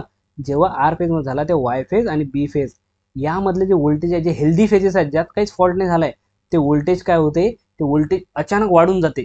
तर ते वाढून किती जाते, तर ते व्होल्टेज इज इक्वल टू, हा पॉईंट लक्षात ठेवणे, व्होल्टेज बनते root root 3 times the rated voltage. काय किती, √3 म्हणजे एवढ्या टाइम्स काय होते, ते व्होल्टेज वाढते. कुठलं, हेल्दी फेजचं. याचं तर 0 होते, ज्या फेजमध्ये फॉल्ट झाला तो तर 0 झाला, त्यात काही लक्षात ठेवायचं नाही. So voltage becomes √3 times the rated voltage. हा √3 लक्षात ठेवणे. क्वेश्चन तुमच्या समोर मी तुम्हाला दाखवणार आहे, जेव्हा क्वेश्चन कसा विचारलेला आहे. तर सो √3 हे लक्षात जर ठेवसान तुम्ही, कशासाठी, आर्सिंग ग्राउंडसाठी व्होल्टेज किती होते, तर √3 होते. लक्षात घ्या, इथं कुठल्या फेजचं होते, हेल्दी फेजचं. इथं नाही तर तुम्ही म्हणसाल फॉल्टी फेजचं. क्वेश्चन मध्ये लँग्वेज थोडी म्हणजे चेंज केली तर तुम्ही समजणार, अरे यार सरांनी तसं शिकवलं होतं, सरांनी हे शिकवलंय तुम्हाला, फॉल्टी फेजचं व्होल्टेज 0 होणार आहे ग्राउंड सोबत, पण हेल्दी फेजचं व्होल्टेज √3 टाइम्स होणार आहे. त्याला आर्सिंग ग्राउंड म्हणतो आपण. मग आता सर याला रिड्यूस कसं करायचं, त्या रिड्यूस करण्यासाठी फक्त एक्झाममध्ये विचारतात, तेव्हा हाऊ टू रिड्यूस, तर पीटरसन कॉईल इथे यूज करतो. काय करतो आपण, yes, Petersen coil. Petersen coil म्हणजे, आता मला व्होल्टेज वाढलं तर आपल्याला माहिती आहे की आपण एक इंडक्टन्स काय करतो, फॅरेंट इफेक्ट रिड्यूस करण्यासाठी काम करतो आपण, रिॲक्टर म्हणतो आपण, त्या शंट रिॲक्टर. तसं इथं काय कॉईल आहे. कॉईल म्हणजे काय करेल, जे व्होल्टेज वाढू आलं ते व्होल्टेज काय करेल, ॲब्झॉर्ब करून घेईल. आणि व्होल्टेज जर आपल्याला कमी असतं, वाढवायसाठी आपण काय करतो, कॅपॅसिटन्स बँक लावतो. कमी करायसाठी आपण रिॲक्टन्स लावतो. तर as a similar as a Petersen coil करते, ॲज अ रिॲक्टन्स म्हणून काम करते. ते ॲब्झॉर्ब करून घेते त्यामध्ये पॉवर, जेणेकरून हायर व्होल्टेज अपियर होत नाही. आलं. एका स्लाइडवर भरपूर साऱ्या गोष्टी आहेत, त्या मिस करायच्या नाही एक्झाममध्ये. याच्या बाहेर मी तर नाही बघितलं आहे, तुम्ही बघितलं असेल तर वेल अँड गुड, तर त्याचं तुम्ही लक्षात ठेवणे. Next, line to line fault. आता काय झालं, फेस टू फेस फॉल्ट समजलं. यामध्ये आता जास्त डिटेल जायची गरज नाही, कारण अर्ध्यापेक्षा जास्त नॉलेज तुमचं इम्प्रूव्ह झालेलं आहे. लाईन टू लाईन फॉल्ट झाला असं समजलं आम्हाला, आणि हे ओपन आहे सर, त्याचा करंट 0 होणार आहे, पण याचा व्होल्टेज 0 होणार आहे का, एफएचचं नाही. Sir voltage is not equal to 0, हे आम्हाला लक्षात आलं. 2 फेजमध्ये फॉल्ट झाला. आता मला सांगा, या फेजमध्ये इथलं व्होल्टेज 0 होणार आहे का, व्हीबी आणि व्हीसी, याचं व्होल्टेज काय होईल, दोघांचं 0 होईल. Yes, no. यस, 0 होणारच नाही ना. 0 केव्हा होणार आहे, जेव्हा ग्राउंडशी कनेक्टेड आहे. म्हणून इथे नॉट इक्वल टू, या दोघांचं व्होल्टेज सुद्धा 0 होणार नाहीये. म्हणजे VB is not equal to 0 आणि VC is also not equal to 0. यामध्ये फॉल्ट करा सांगा मला आता. जर असा फॉल्ट झाला तर एक तर या फेज सी फेजमधून बी फेजमध्ये जाईल किंवा बी फेजमधून सी फेज जाईल. तर लक्षात घ्या, इथं जर तुम्हाला फॉल्ट करंट विचारला तुम्ही काय लिहिणार आहे, तर फॉल्ट करंट जर समजा मी समजून राहिलो की वरून खाली येत आहे, तर मी काय लिहिणार आहे IB, म्हणजे IB जो येईल आणि तोच काय होऊ राहिला IC मधून चालला ना वापस, म्हणून त्याला मायनस IC असं लिहू शकतो. ओके, आलं लक्षात. फॉल्ट करंटला काय लिहिलं IB और इज इक्वल टू ICच्या अपोजिट डायरेक्शन मध्ये फॉल्ट करंट म्हणून मायनस IC इथे लिहिलेलं आहे. ओके, यामध्ये महत्वाचा पॉईंट जो एक्झाम मध्ये आपल्याला विचारलेला जातो, इथं फॉल्ट करंटचा फॉर्म्युला जो आहे, जे महत्वाचं आहे तेवढं शिकवणार आहे, जास्त डिटेल डोक्यात टाकून काय करणार आहे. फॉल्ट करंट म्हणजे समजा IB मधला करंट किंवा मायनस IC मधला करंट हा काय √3 टाइम्स IA1 असतो. इथं √3 आहे. इथं याचा फॉर्म्युला जर तुम्हाला एक्झाम मध्ये विचारला तर हा लक्षात ठेवणे, √3 A upon Z1 plus Z2 म्हणजेच पॉझिटिव्ह सिक्वेन्स रिएक्टन्स आणि निगेटिव्ह सिक्वेन्स रिएक्टन्स. इथं 0 सिक्वेन्स रिएक्टन्स का बरं नाही आलं, Z0 का बरं नाही आला, मगाच्या फॉर्म्युल्यामध्ये आला होता, लाईन टू ग्राउंड फॉल्टमध्ये आला होता, कारण की तर ग्राउंड इन्व्हॉल्व आहे. लक्षात घ्या, 0 सिक्वेन्ससाठी आपल्याला ग्राउंड पाहिजे. या मागच्या स्लाइडमध्ये तुम्ही बघाल तर ग्राउंड फॉल्ट होता ना, म्हणून या फॉर्म्युल्यामध्ये 0 सिक्वेन्स का बरं आला आहे, बिकॉज कनेक्टेड टू ग्राउंड. ग्राउंडच कनेक्टेड नसला तर तो फ्लो होणारच नाही, म्हणून इथं Z1 प्लस Z2 झालं असतं, पण इथे Z0 का बरं आलाय, because it's connected to ground. या लाईनमध्ये Z1 Z2 येणार आहे. फक्त इथे जे लक्षात ठेवायचं आपल्याला √3, याच्या डिटेलमध्ये आपल्याला जायचं नाही आहे. डेरिव्हेशन इथं सॉल्व्ह करा, तुम्हाला एक्झाममध्ये कोणी विचारत नाही आहे. आणि डेरिव्हेटिव्ह मी सांगितलं तरी ते स्टेप बाय स्टेप काही तुम्हाला सॉल्व्ह करायचं नाही आहे. सो √3 इथं लक्षात ठेवायचं. आणि लाईन टू लाईन फॉल्ट आहे तर इथं 0 सिक्वेन्सचा Z0 लिहिण्यात जर तुम्ही लिहिलं तर म्हणजे तुम्ही स्वतःवर नुकसान करू राहिले, कारण इथं लिहिलेलंच आहे ग्राउंड फॉल्ट नाही आहे, तुम्ही Z0चं डोकं लावायचं नाही आहे. क्लिअर. यामध्ये जर तुम्हाला विचारलं की for the line to line fault, एक तुम्हाला थेरोटिकल स्टेटमेंट विचारू शकतात, जे म्हणजे यामध्ये नेटवर्क कसे कनेक्टेड असतात. तर लक्षात ठेवायचं, पॉझिटिव्ह सिक्वेन्स आणि negative sequence, positive and negative सिक्वेन्सचे जे नेटवर्क आहे, स्टार्टिंगला मी जे सांगितलं टर्मिनॉलिटी आर कनेक्टेड, कसे कनेक्टेड असतात हे अँटी पॅरलल. जर विचारलं तर तुमच्या जर लक्षात राहिलं तुमच्या मेमरीमध्ये तर well and good, anti parallel. Clear. बस या स्लाइडवरून किंवा या लाईन टू लाईन फॉल्टवर हे आता बॅलन्स आहे का अनबॅलन्स आहे सांगायची गरज नाही. फॉल्ट माहिती आहे तुम्हाला, काय सांगितलं मी, फॉल्ट करून सांगितला, ते फॉर्म्युला सांगितले. आणि पॉझिटिव्ह अँड निगेटिव्ह सिक्वेन्सचे जे नेटवर्क्स आहेत, क्वेश्चन काय आहे की नेटवर्क कसे कनेक्ट असतात, सिरीजमध्ये असतात, पॅरललमध्ये असतात, तर कसे असतात अँटी पॅरलल. पॅरललमध्ये पण करंट डायरेक्शन दोघांची वेगळी, त्याला अँटी पॅरलल म्हणतो. आता तिसरा महत्वाचा फॉल्ट म्हणजे हा, याच्यावर जास्त क्वेश्चन, सर्वात जास्त क्वेश्चन कशावर राहतात, LG फॉल्टवर, सर्वात कमी म्हणजे LL फॉल्टवर, आणि त्यानंतर जो जास्त क्वेश्चन अजून सेकंड नंबर जो येते तो येते line to line ground fault. म्हणजे काय होणार आहे, LL लाईन टू लाईन आणि ground fault, LLG fault, double LG fault म्हणतो आपण याला. डबल LG फॉल्ट आहे सर, इथं नो लोड आहे, इथला करंट 0 होणार सर, पण व्होल्टेज 0 होणार नाही, कारण ओपन सर्किट व्होल्टेज 0 नसतो, म्हणून नॉट इक्वल टू 0 मी इथं लिहितो. इथं काय होणार आहे, VB करंट, फॉल्ट करंट माहितीच आहे, फॉल्ट करंट काय होणार आहे, KCL तुम्ही शिकले, नेटवर्क शिकले, fault current is equal to IB plus IC. Yes, clear. आणि इथलं व्होल्टेज काय होणार आहे सर, हे ग्राउंडेड कनेक्ट आहे ना, तर बेस बी फेजचं व्होल्टेज 0 सर, आणि सी फेजचं व्होल्टेज सुद्धा 0 गॅरंटेड, काहीच वांधा नाही. ओके, हे झालं, हे बेसिक तुम्हाला विचारतात, थेरोटिकल विचारू शकतात यात. मग आता यामध्ये काय, आता व्होल्टेज नॉट इक्वल टू 0, मग हे व्होल्टेज काय असते, तर हे व्होल्टेज जे आहे यामध्ये जो क्वेश्चन बनतो की हे जे व्होल्टेज आहे, या व्होल्टेजला कसं लिहू शकता तुम्ही. यस, या व्होल्टेजला क्वेश्चन जो बनतो पॉझिटिव्ह अँड निगेटिव्ह अँड 0 सिक्वेन्सच्या फॉर्ममध्ये, तर ते लिहू शकता तुम्ही की जर तुमचं VA1 is equal to VA2 is equal to VA0. Okay, म्हणजे positive sequence voltage and negative sequence voltage and 0 sequence voltage are equal in case of double LG fault. ह्या स्टार मार्क याला करून ठेवा. आणि मग या करंट काय असतो यामध्ये, हा करंट जो 0 आहे ना या फेजमधला, तर याला तुम्ही काय लिहू शकता, करंट 0 आहे तर तुम्हाला माहिती आहे IA इज इक्वल टू काय लिहू शकतो तुम्ही, simple IA1 plus IA2 plus IA0. याची व्हॅल्यू किती आहे, 0 आहे ना, ओपन सर्किट असल्यामुळे, नो लोड असल्यामुळे याची व्हॅल्यू 0 आहे. So for double LG fault the sum of positive, negative and 0 sequence current is 0 in case of double LG fault. याच्यावरती न्यूमेरिकल पण राहतात, तुम्हाला देतात फॉल्ट झालेला हा आहे, हे कंपोनंटची व्हॅल्यू ही आहे, तर कुठला असेल, याला पण स्टार मार्क केला आहे आपल्या नोटबुकमध्ये. आपला लिहिणं हे तुमची गरज आहे, तुम्ही फॉर्म्युला बुक म्हणा, एक छोटीशी तुम्ही शॉर्ट नोट्स बनवसाल तर एक बेटर आहे तुमच्यासाठी, त्यामध्ये तुम्हाला इथे हे सरळ सरळ काय करायचं आहे, लिहायचं आहे. आणखी कुठला पॉईंट महत्त्वाचा आहे सर, यामध्ये एक्झाममध्ये इतका टफ फॉर्म्युला राहणार नाही, पण तुम्हाला fault current is equal to 3 times, लक्षात घ्या 3 टाइम्स IA0 राहते, 3 टाइम्स IA0. मग IA0 तुम्हाला जर स्पेसिफाईड असला तर वेल अँड गुड. इथं IA1 IA2 नाही आहे, इक्वल नाही आहेत, लक्षात घ्या. नाही तर तुम्ही sir IA1 is equal to 3IA1 आणि इज इक्वल टू 3IA2 असं होईल. हे दिमाग लावायचं नाही, दिमाग की घोडे दौडायचे नाही आहे, कारण ते लाईन टू ग्राउंड फॉलमध्ये इक्वल असतं म्हणून त्याला लिहू शकतो आपण सिमिलरली. पण इथे 3IA0च्या फक्त लिहिलेला आहे मी, एवढं लक्षात ठेवायचं. आणि हा जो फॉर्म्युला याचा बनते हा थोडा कॉम्प्लेक्स आहे, हा काही आपल्या एक्झाममध्ये विचारत नाही आहे, म्हणून आपण इथे काही तुमच्या डोक्याला मी काही ताण देणार नाही. कारण या कॅल्क्युलेटर शिवायचा नंतर जो दुसरा फॉर्म्युला आहे त्यातला करंट आपल्याला विदाऊट कॅल्क्युलेटर आपण काढू शकत नाही, कारण √3 वगैरे ह्या ज्या गोष्टी आहेत ह्या त्यामध्ये जास्त यूज केलेला आहे. ओके, हा झाला हे समजला. आता आणखी याच्यामध्ये काय येईल, नोट पॉईंट, स्टार पॉईंट जो काही असेल, जसं मी सांगितलंय यामध्ये जर तुमचा न्यूट्रल किंवा न्यूट्रल जो आहे, यस न्यूट्रल ग्राउंडेड नाही आहे, म्हणजे न्यूट्रल नॉट ग्राउंडेड, इथं ग्राउंड नाही आहे, इथं ग्राउंड नाही आहे. आता ग्राउंड नाही आहे म्हणजे काय होणार आहे, खेळायचं ग्राउंड नाही का, तसं नाही. न्यूट्रल म्हणजे इथं ग्राउंडेड नाही आहे, काय हा न्यूट्रल जो आहे हा ग्राउंडेड नाही, इथं ओपन सर्किट आहे, हा ओपन सर्किट आहे समजून घ्या, इथं ग्राउंडेड आहे. मग हा फॉल्ट काय होईल, या फॉल्टला काय म्हणाल तुम्ही, जर फॉल्ट डबल LG फॉल्ट आहे त्यातलं न्यूट्रलच ग्राउंडेड नाही आहे, तर तुम्ही काय म्हणणार सर इथं फॉल्ट झाला, हे दोघं एकमेकांसोबत शॉर्ट झाले, करंट इथं आला पण इथून इथं गेलाच नाही ना वापस, रिटर्न पाथ होणारच नाही. मग हा फॉल्ट काय होईल, फक्त करंट इथच्या इथं स्लो होईल.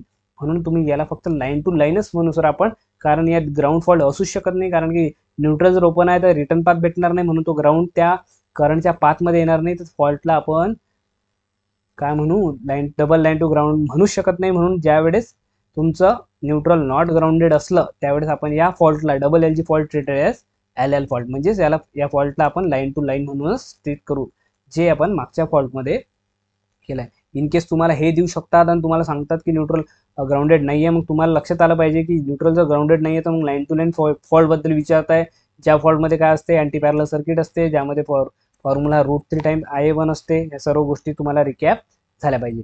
ओके, हा स्टार पॉईंट जे 2-3 दिसत आहे तुम्हाला, हे महत्त्वाचे एकदम, इथं खूप जास्त महत्त्वाचे पॉईंट इथे लिहिलेले मी आहेत. पुन्हा याच्यात काय राहू शकते तेच आपलं जनरली की नेटवर्क जे आहे यावेळेस कसं कनेक्टेड राहील त्याचं लक्षात ठेवायचं. डबल LG फॉल्टमध्ये जे पॉझिटिव्ह सिक्वेन्स नेटवर्क आहे, जे पॉझिटिव्ह सिक्वेन्स नेटवर्क आहे ते कशा सिरीज राहते,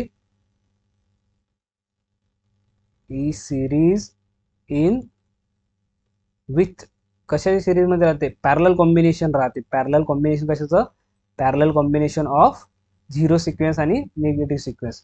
निगेटिव्ह आणि झिरो सिक्वेन्स या दोघांचं जे पॅरलल कॉम्बिनेशन असते त्याच्या सिरीजमध्ये कोण असतो, positive sequence network.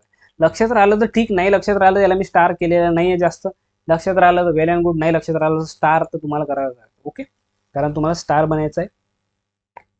Line to line म्हणजे काय झालं, किती लाईन झाल्या रे, इथं 3 लाईन झाल्या सर, 1 2 3, म्हणजे 3 फेज झाले सर, RYB झाले, किंवा त्याला ABC म्हणू शकतो आम्ही.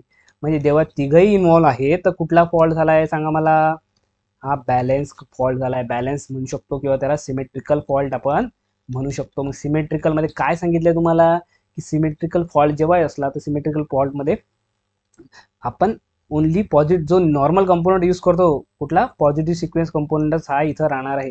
इथे निगेटिव्ह आणि झिरो सिक्वेन्स कंपोनंट राहत नाही, ओनली पॉझिटिव्ह, किंवा जनरली आपण त्याला नॉर्मल म्हणतो. ज्याला आपण समजा आता फॉल्ट झाला, इथे फॉल्ट झाला तर आपण काय करतो, fault current is equal to IF is equal to voltage upon त्याचा इम्पिडन्स किंवा रेजिस्टन्स म्हणतो आपण त्याला.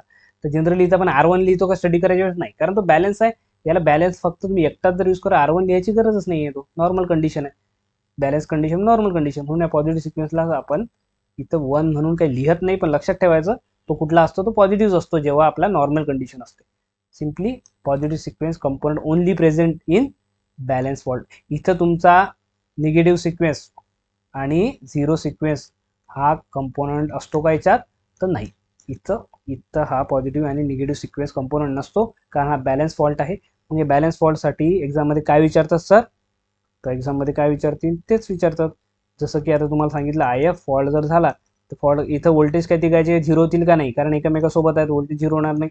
करंट फॉल्ट करंट जो विचारला तुम्हाला, सिम्पली काय सांगितलं मी, व्होल्टेज अपॉन काय पॉझिटिव्ह सिक्वेन्स येईल का negative sequence? Zero sequence. Sir positive sequence झालं. तुम्हाला काय दिलेलं असेल? व्होल्टेज दिलेलं असेल आणि तुम्हाला एक पॉझिटिव्ह सिक्वेन्स इम्पेडन्स दिला, तुम्ही डायरेक्ट फॉल्ट करंट यामध्ये काढू शकता. इथं तुम्हाला जर जेव्हाही तुम्हाला IA0 विचारलं तर हे आपल्या डोक्यात क्लिक झालं पाहिजे की IA0 कसं येणार आहे? बॅलन्स फॉल्ट आहे. किंवा IA2 विचारलं म्हणजे निगेटिव्ह सिक्वेन्स कसं येणार आहे? कारण इट्स अ बॅलन्स फॉल्ट. तर ते आपण स्वतः समजावून सांगायचं. नेक्स्ट जो फॉल्ट आहे तो पण ट्रिपल लाईनच आहे, line to line to line to ground, म्हणजे LLL टू ग्राउंड. म्हणजे इथं काय झालं?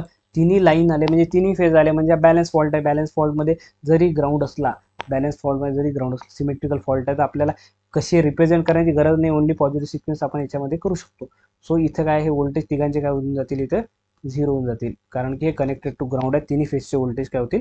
ग्राउंडेड. यामध्ये जर तुम्हाला एक क्वेश्चन विचारू शकता, शॉर्ट सर्किट MVA किंवा शॉर्ट सर्किट MVA म्हणा किंवा कॅपॅसिटी म्हणा. शॉर्ट सर्किट कॅपॅसिटी जर तुम्हाला विचारली तर डायरेक्ट बेस MVA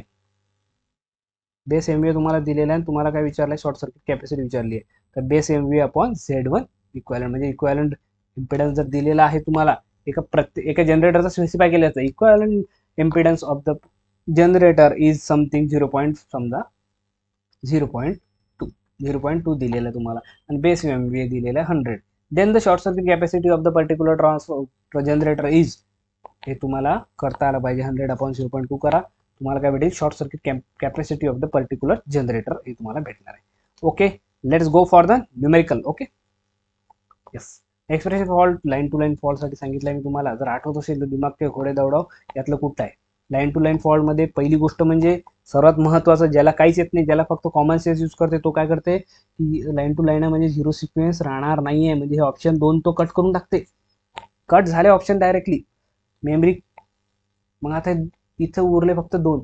तर मला सांगा, जेव्हा मी तुम्हाला सांगितलं लाईन टू लाईन फॉल्टसाठी इथं काय ते √3 राहते, आणि सिंपल आपण line to ग्राउंडसाठी 3/Z1 + Z2 + Z0 ते त्यामध्ये राहते लाईन टू ग्राउंडसाठी. पण इथं काय, लाईन टू लाईन आहे, इथं झिरो सिक्वेन्स राहणार नाही आहे, आणि √3 इथं राहणार आहे. झालं तुमचं option elimination is one thing, आणि त्यानंतर इथं 2 मध्ये कन्फ्यूज आहे. तर 3 तर नाही, तर 3 सिंपल फॉल्टसाठी आहे, आणि इथं लाईन टू लाईन आहे म्हणून इथं √3 आहे, हे लक्षात ठेवायचं. What will the sum of phase IB in case line to line fault? या 2 फेजमध्ये जर फॉल्ट झाला तर फॉल्ट इज ऑकरिंग ऑन या 2 लाईनमध्ये. तेच तुमचं जनरेटर लक्षात घ्या. आता याचं उत्तर तुम्ही स्वतःच मला कमेंट करणार आहे. हा ए फेज आहे. ओके, पेन थोडासा आज बरोबर चालत नाही ना, तर हँडरायटिंग चांगली आहे, म्हणजे एवढं काही वाढत नाही, थोडाफार ते ड्रायव्हर टाकावं लागतील बहुतेक. सो इथे बघा बी, आणि हा बी फेज फॉल्ट आहे, वाय फेज, बी आणि वाय. ओके, इथं आर घेऊ, हा वाय घ्या आणि बी घ्या. या दोघांमध्ये फॉल्ट झालेला आहे म्हणते. दोघांमध्ये जेव्हा फॉल्ट होईल, लाईन टू लाईनच आहे, हा इथं ग्राउंड फॉल्ट नाही आहे, हा फॉल्ट करंट फ्लो होईल. या फॉल्ट करंट विचारलं तुम्हाला, तर याची दोघांच्या फॉल्ट करंटची समेशन किती राहील हे तुम्हाला विचारलेलं आहे. आता हे तुम्ही स्वतः मला सांगा. इथं तुम्हाला जर विचारलं तर IY आहे आणि IP आहे, एवढं तुम्हाला माहित आहे. तर फॉल्ट करंटची डायरेक्शन जर तुम्ही अशी वरून खाली घेतली तर इज इक्वल टू तुम्ही काय लिहिणार आहे? IY, कारण की अशी डायरेक्शन तुम्ही घेतली, हा फॉल्ट करंट असा फ्लो होत आहे म्हणून. पण तोच फॉल्ट करंट जेव्हा इथून जाईल तेव्हा काय होईल? हा IB तर इकडे चालला, म्हणजे याचं मायनस इज इक्वल टू काय लिहू शकतो? -IB. आता या दोघांची जर समेशन लिहायची तुम्हाला, म्हणजे तुम्हाला विचारलं आहे, तर याला तुम्ही रिअरेंज करा. इज इक्वल टू 0 येते का इन्फिनिटी येते का काय ते तुम्ही मला कमेंट करा. Yes, okay. What will happen? बघा, तुमच्यासाठीच क्वेश्चन आहे, वाचा बरोबर. मी लवकर उत्तर दिलं तर मग तुमच्या दिमागाचा यूज होणार नाही. What happens if the neutral is not grounded in case of single line to ground fault? Sir neutral not grounded आहे, only zero sequence impedance will be 0. The zero sequence impedance will be infinite. The fault current will be 0. काय होणार सांगा मला? Fault current 0 होणार आहे sir. Zero sequence single line to ground fault आहे sir, तर zero sequence impedance 0 होईल का? ग्राउंड फॉल्ट आहे, नॉट ग्राउंडेड आहे. नॉट ग्राउंडेड म्हणजे ओपन सर्किट आहे. ओपन सर्किटमध्ये इम्पिडन्स किती राहत असतो? इन्फायनाइट राहत असतो. हे गोष्ट लक्षात ठेवायची. 0 नाही टाकायचं. करंट 0 जात आहे, त्यातून I0 जाणार आहे. न्यूट्रल ग्राउंडेड आहे म्हणून करंट 0 जाईल. पण हे याचं इम्पिडन्स जे आहे ते Z0 किती झालं? इन्फायनाइट झालं ना ओपन सर्किटमध्ये. सो हे लक्षात ठेवणे. तर दुसरं ऑप्शन करेक्ट आहे. मग अजून एक पॉईंट सांगितलं. इथं खूप सारे जण मिस्टेक करतात. मी का बरं घेतला question? Fault current will be 0. असं तुम्ही फॉल्ट करंट कसं काय 0 होईल सर? इथं जर फॉल्ट दिलेला आहे, तुम्ही फॉल्ट करंट 0 आहे म्हणता. काय सांगितलंय की इथं न्यूट्रल तुमचं काय नॉट ग्राउंडेड आहे आणि एल जी फॉल्ट आहे, म्हणजे ग्राउंडच इन्व्हॉल्व नाही आहे, म्हणजे फक्त सिंगल लाईन फॉल्टमध्ये आहे. म्हणजे काय ओपन सर्किटच होते ना एकट्याचं, म्हणून फॉल्ट करंट काय होईल, zero, not treated as fault. तो नोट पॉईंट मी तुम्हाला सांगितलं, म्हणून B and C is the correct answer. Okay, चांगला वाटत असेल लाईक करणे का, सबस्क्राईब करणे का, आपल्या टेलिग्राम ग्रुपवर जॉईन करा. नेक्स्ट आता बघा, next question, what is the terminal condition for S L G. S L G काय सर शिकवलं नाही तुम्ही, सिंगल लाईन टू ग्राउंड. आता हे सांगायला गेलं का तुम्हाला, कधी शॉर्टकटमध्ये लिहिले असते त्यांनी, single line to ground, D L G double line to ground, हे लक्षात ठेवणे. सिंगल लाईन आणि तिसरा जो आहे हे ग्राउंड आहे. If the fault occurs A phase, काय होईल, single line to ground fault झाला, म्हणजे एल जी फॉल्ट झाला, तर मला सांगा कुठल्या फेजचं व्होल्टेज, ज्या फेजला फॉल्ट झाला ग्राउंड त्या फेजचं व्होल्टेज काय होईल, झिरो सर, व्ही एचं डायरेक्ट झिरो. आणि दुसऱ्या दोन फेजचं होईल का, दुसऱ्या दोन फेजचं व्होल्टेज होईल का, झिरो नाही.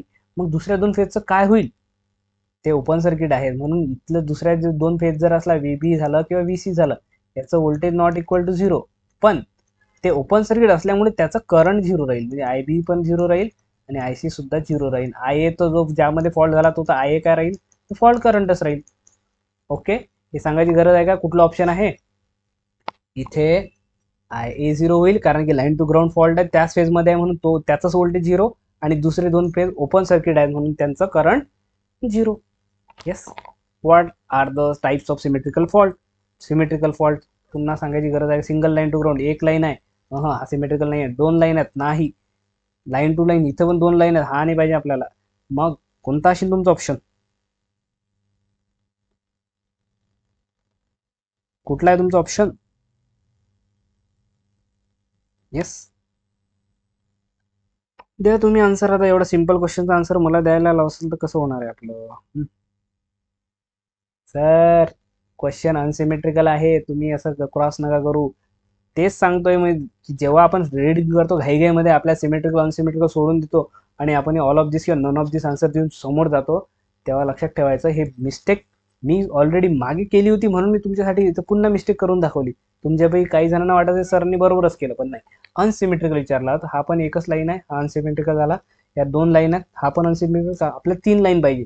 तीन लाईन वाला कुठलाच फॉल्ट नाही, म्हणजे तिघही अनसिमेट्रिकल आहे, म्हणजे ऑल ऑफ दिस वरचे जे दिलेले आहेत ते तुमचं काय राहील, हे आन्सर तुमचं राहील. Okay, clear. थोडासा एक तुमचा सिल्ली डाऊट, सिल्ली गोष्ट जी आहे ते मिस्टेक मी थोडी क्लिअर केली.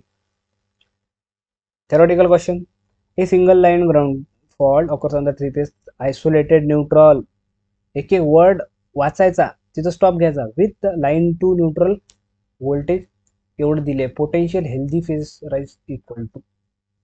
Single line to ground fall झालेला आहे, तुमचं न्यूट्रल आयसोलेटेड आहे आणि त्यावेळेस तुम्हाला एक व्होल्टेज दिलेला आहे, पण ते हेल्दी फेजेस मधलं व्होल्टेज किती टाइम्स होते, काय सांगितलं मी, कोणता ग्राउंड आहे तो, कॉन्सेप्ट आहे अर्थिंग ग्राउंड. या ग्राउंड मध्ये काय होते, जेव्हा तुमचा हेल्दी फेज मधलं व्होल्टेज किती होते, किती टाइम जाते, √3 टाइम्स जाते. कुठं ऑप्शन दिसतंय का इथं, यस. क्लिक झाला पाहिजे, तेवढा ॲक्युरेट तुमचा स्टडी असला पाहिजे. Next, zero sequence current of the generator for the line to ground. Zero sequence current तुम्हाला एल जी फॉल्टसाठी दिलेला आहे. येस, हा झिरो सिक्वेन्स करंट म्हणजेच आय ए झिरो समजून घ्या. ए फेजचा फॉल्ट तुम्हाला जे 2.4 दिलेला आहे. The current through neutral during the fault, कारण हा लाईन टू ग्राउंड फॉल्ट आहे, तो करंट जो न्यूट्रलमधून जो फ्लो होतो तोच फॉल्ट करंट असतो. आणि फॉल्ट करंटचा फॉर्म्युलाच तुम्हाला माहिती आहे की I F is equal to काय, इथे 3 IA0 लिहितो आपण. एल जी फॉल्टचा आहे बेसिक, जो स्टार्टिंगला केला होता त्यालाच आपण 3 IA1 पण म्हणू शकतो आणि 3 IA2 पण म्हणू शकतो, कारण की काय नोट पॉईंट होता, एल जी फॉल्टमध्ये झिरो सिक्वेन्स असो, पॉझिटिव्ह असो, निगेटिव्ह असो, तिन्ही काय राहतात, हे तिघं इक्वल राहतात, म्हणून या तिघांच्या फॉर्ममध्ये लिहू शकतो. पण इथं ऑलरेडी आपल्याला आय झिरोच्या फॉर्ममध्ये लिहिलं आहे, म्हणून आपण हे वाली इक्वेशन इथे घेतली. फॉल्ट करंट तुम्हाला दिलाय का इथं, नाही, तेच विचारलंय तुम्हाला. 3 इंटू तुम्हाला आय झिरो दिलेला आहे, इट्स 2.4 पर युनिट. जे 3 मल्टिप्लाय करा किती येते ते तुम्हाला सांगायची गरज आहे का. Yes, okay. नेक्स्ट तुमचं बघायचं ऑप्शन कोणता आहे आता, severity of line to ground fault. बघा, काही नाही, जे आपण स्टडी केलं तेच फक्त वाचा लागते, शांततेत प्रेमाने घ्यायचं. तुम्ही जर असं पहिलेच डोक्यावर तुमच्या लाईन पडत असतील अशा की अरे आता काय विचारलं हे क्वेश्चन, असं नाही. अच्छा, हे स्टडी केलेला आहे तर ठीक आहे, सेव्हिरिटी म्हणते ना वाचतो मी, काही प्रॉब्लेम नाही. Severity of line to ground fault, L G fault बद्दल बोलतोय इथे. अँड थ्री फेज फॉल्ट म्हणजे ट्रिपल एल जी म्हणा किंवा ट्रिपल एल फॉल्ट जो आहे at the generator terminal unloaded synchronous generator to be same. म्हणजे काय होऊ राहिलं, सिव्हिरिटी समजून घ्या तुम्ही. सिव्हिरिटी म्हणजेच इथं फॉल्ट करंट जो आहे, फॉल्टची लेवल जी आहे, जो फॉल्ट करंट फ्लो होणार आहे कशामुळे, एल जी फॉल्टमुळे आणि ट्रिपल एल म्हणजे बॅलन्स फॉल्टमुळे, तो काय राहणार आहे, सिव्हिरिटी काय सांगितली इथं, सेम सांगितली. म्हणजे जर याच्यामुळे जर 10 एम्पियर फ्लो होणार आहे तर हा ट्रिपल एल फॉल्ट झाला तरी 10 एम्पियर फ्लो होणार आहे, किंवा याच्यामुळे 100 होणार आहे त्याच्यामुळे 100. म्हणजे दोघांनी जो काही फॉल्ट करंट फ्लो होईल तो काय राहील, इक्वल राहील. म्हणून हा एक गोष्ट लक्षात ठेवा की पहिल्या लाईनवरून तुम्हाला एवढं समजलं की fault current for L G fault is equal to fault current for triple L fault किंवा बॅलन्स फॉल्ट. हे तुम्ही असं लिहून घ्यायचं शॉर्टमध्ये. ठीक आहे, पहिली लाईन समजली आम्हाला सर, यात काही वांधा नाही, सेम पर्यंत आलो. इफ द टर्मिनल व्होल्टेज 1.0, तुम्हाला ई ची व्हॅल्यू दिलेली आहे, टर्मिनल व्होल्टेज 1.0. ओके, देन तुम्हाला पॉझिटिव्ह सिक्वेन्स, निगेटिव्ह सिक्वेन्स आणि झिरो सिक्वेन्सच्या व्हॅल्यू दिलेल्या आहेत. म्हणजे तुम्हाला काय दिलेलं आहे, Z1 ची व्हॅल्यू किती आहे, 0.1 आहे, म्हणजे इज इक्वल टू Z2 आहे. Z2 ची व्हॅल्यू सुद्धा 0.1 आहे आणि Z0 ची व्हॅल्यू सुद्धा 0.05 दिलेली आहे. इथं जे लावलेलं आहे, तर जे लावण्यात काही अर्थ नाही आहे, इथं जे काही लावू नका तुम्ही. फक्त कॅल्क्युलेशन पॉईंट ऑफ व्ह्यू आपण काय करायचं, 0.1. ठीक आहे. Then the required inductive reactance to the neutral grounding. आता कसं करायचं सर, इंडक्टिव्ह रिॲक्टन्स काय असते, तर तुम्ही जर थोडाफार जर रिकॅपमध्ये जाल तर तुम्हाला माहिती आहे की एकदम प्रेमानं समजून सांगितलंय. हा न्यूट्रल झाला, या ओके, हे 3 फेज झाले, याचा फेज झाला, हा करंट फ्लो होता, हे होतं. इथे याचा काय करतो, न्यूट्रल ग्राउंडेड करत असतो, किंवा न्यूट्रल हा याला काय म्हणतो आपण, न्यूट्रल ग्राउंडेड. हा काय झाला, विथ सॉलिडली ग्राउंडेड झाला. विथ रिॲक्टर जर म्हटलं तुम्हाला, विथ रिॲक्टन्स ग्राउंडेड जर म्हटलं, तर इथे काय करायला लागेल आपल्याला, न्यूट्रल जेव्हा ग्राउंडेड करू राहिलो इथे एक रिॲक्टन्स यूज करू, त्याचं नाव आहे एक्सेन. असं काही मोठा आहे का, काही वेगळं काही यूज करू राहिला का, नाही. त्याची व्हॅल्यू काय आपण, तर आपण जे झिरो सिक्वेन्सच्या फॉर्ममध्ये आपण काय घेतो, याला 3 एक्सेन आपण इथे घेतो. जेव्हा आपण फॉर्म्युला यूज करतो तेव्हा आपण काय घेतो, आपण ते एक्स इक्विव्हॅलेंटमध्ये 3 एक्सेन आपण इथे घेतो. ओके, आता सर एल जी फॉल्ट आणि हे फॉल्ट, हे दोन तुम्ही, हे कंडिशन आपण घेतलेली आहे आणि आपल्याला एक्सेनची व्हॅल्यू पाहिजे. आता एक्सेन कसं काढायचं बघा, मी कसं करतोय तुमच्यासाठी. इथं लिहितोय IF LG okay is equal to IF balance fault. ठीक आहे, IF LG चा फॉर्म्युला माहिती आहे सर आम्हाला, लाईन टू ग्राउंड फॉल्टचा, तोच तर एक पार्ट झाला सर आमचा, बाकी सोडून. ठीक आहे, तर मग इथं 3E1 ओके, ई आहे इथं. तुम्हाला जर फॉर्म्युला पाहिजे असेल तर फॉर्म्युला पण पूर्ण लिहितो मी, clear. 3E upon Z1 sir Z2 plus Z0. Okay, आणि थ्री फेज फॉल्टचा फॉर्म्युला आम्हाला माहिती आहे सर, इथं काही नाही, डायरेक्टली इथं E बाय Z1 आहे सर, कारण की इथं पॉझिटिव्ह सिक्वेन्स करंटच, फक्त पॉझिटिव्ह सिक्वेन्स इम्पिडन्सच राहतो जेव्हा आपला बॅलन्स फॉल्ट असतो तेव्हा. हे तुम्हाला माहिती आहे, हे लिहिलं तुम्ही. ईची व्हॅल्यू दिलेली आहे, तुम्ही ई लिहू शकता किंवा इथं डायरेक्टली कट पण होऊन जाते. आता बाकीची व्हॅल्यू टाकू शकता तुम्ही इथं जर मी बाकीची व्हॅल्यू टाकल्या, तिथे बघा 3 टाकला वरती. Z1 ची व्हॅल्यू, यस Z1 ची व्हॅल्यू किती दिलेली आहे, 0.1 दिली आहे सर. Z2 ची व्हॅल्यू किती दिलेली आहे, 0.1 दिली आहे सर. आणि प्लस Z0 ची व्हॅल्यू किती दिलेली आहे, 0.05. मग झाला का कंप्लीट, नाही. विथ न्यूट्रल दिलेलं आहे त्यांनी, न्यूट्रल जर ग्राउंडेड झाला तर प्लस आपल्याला इथं काय काय घ्यायला लागते, हे लक्षात ठेवणे की आपल्याला मी काय सांगितलंय, 3 इंटू एक्सेन. म्हणजे Z0 मध्ये काय झाला, फक्त चेंज झाला, फक्त Z0 न घेता Z0 प्लस 3 एक्सेन हे आपल्याला घ्यायचं असते. इज इक्वल टू, बाकी या साईडला तर ई आहे, 1/Z1 म्हणजे 0.1 आहे. ई ची व्हॅल्यू 1 इथे टाकली, ई ची व्हॅल्यू 1, ई ची value 1.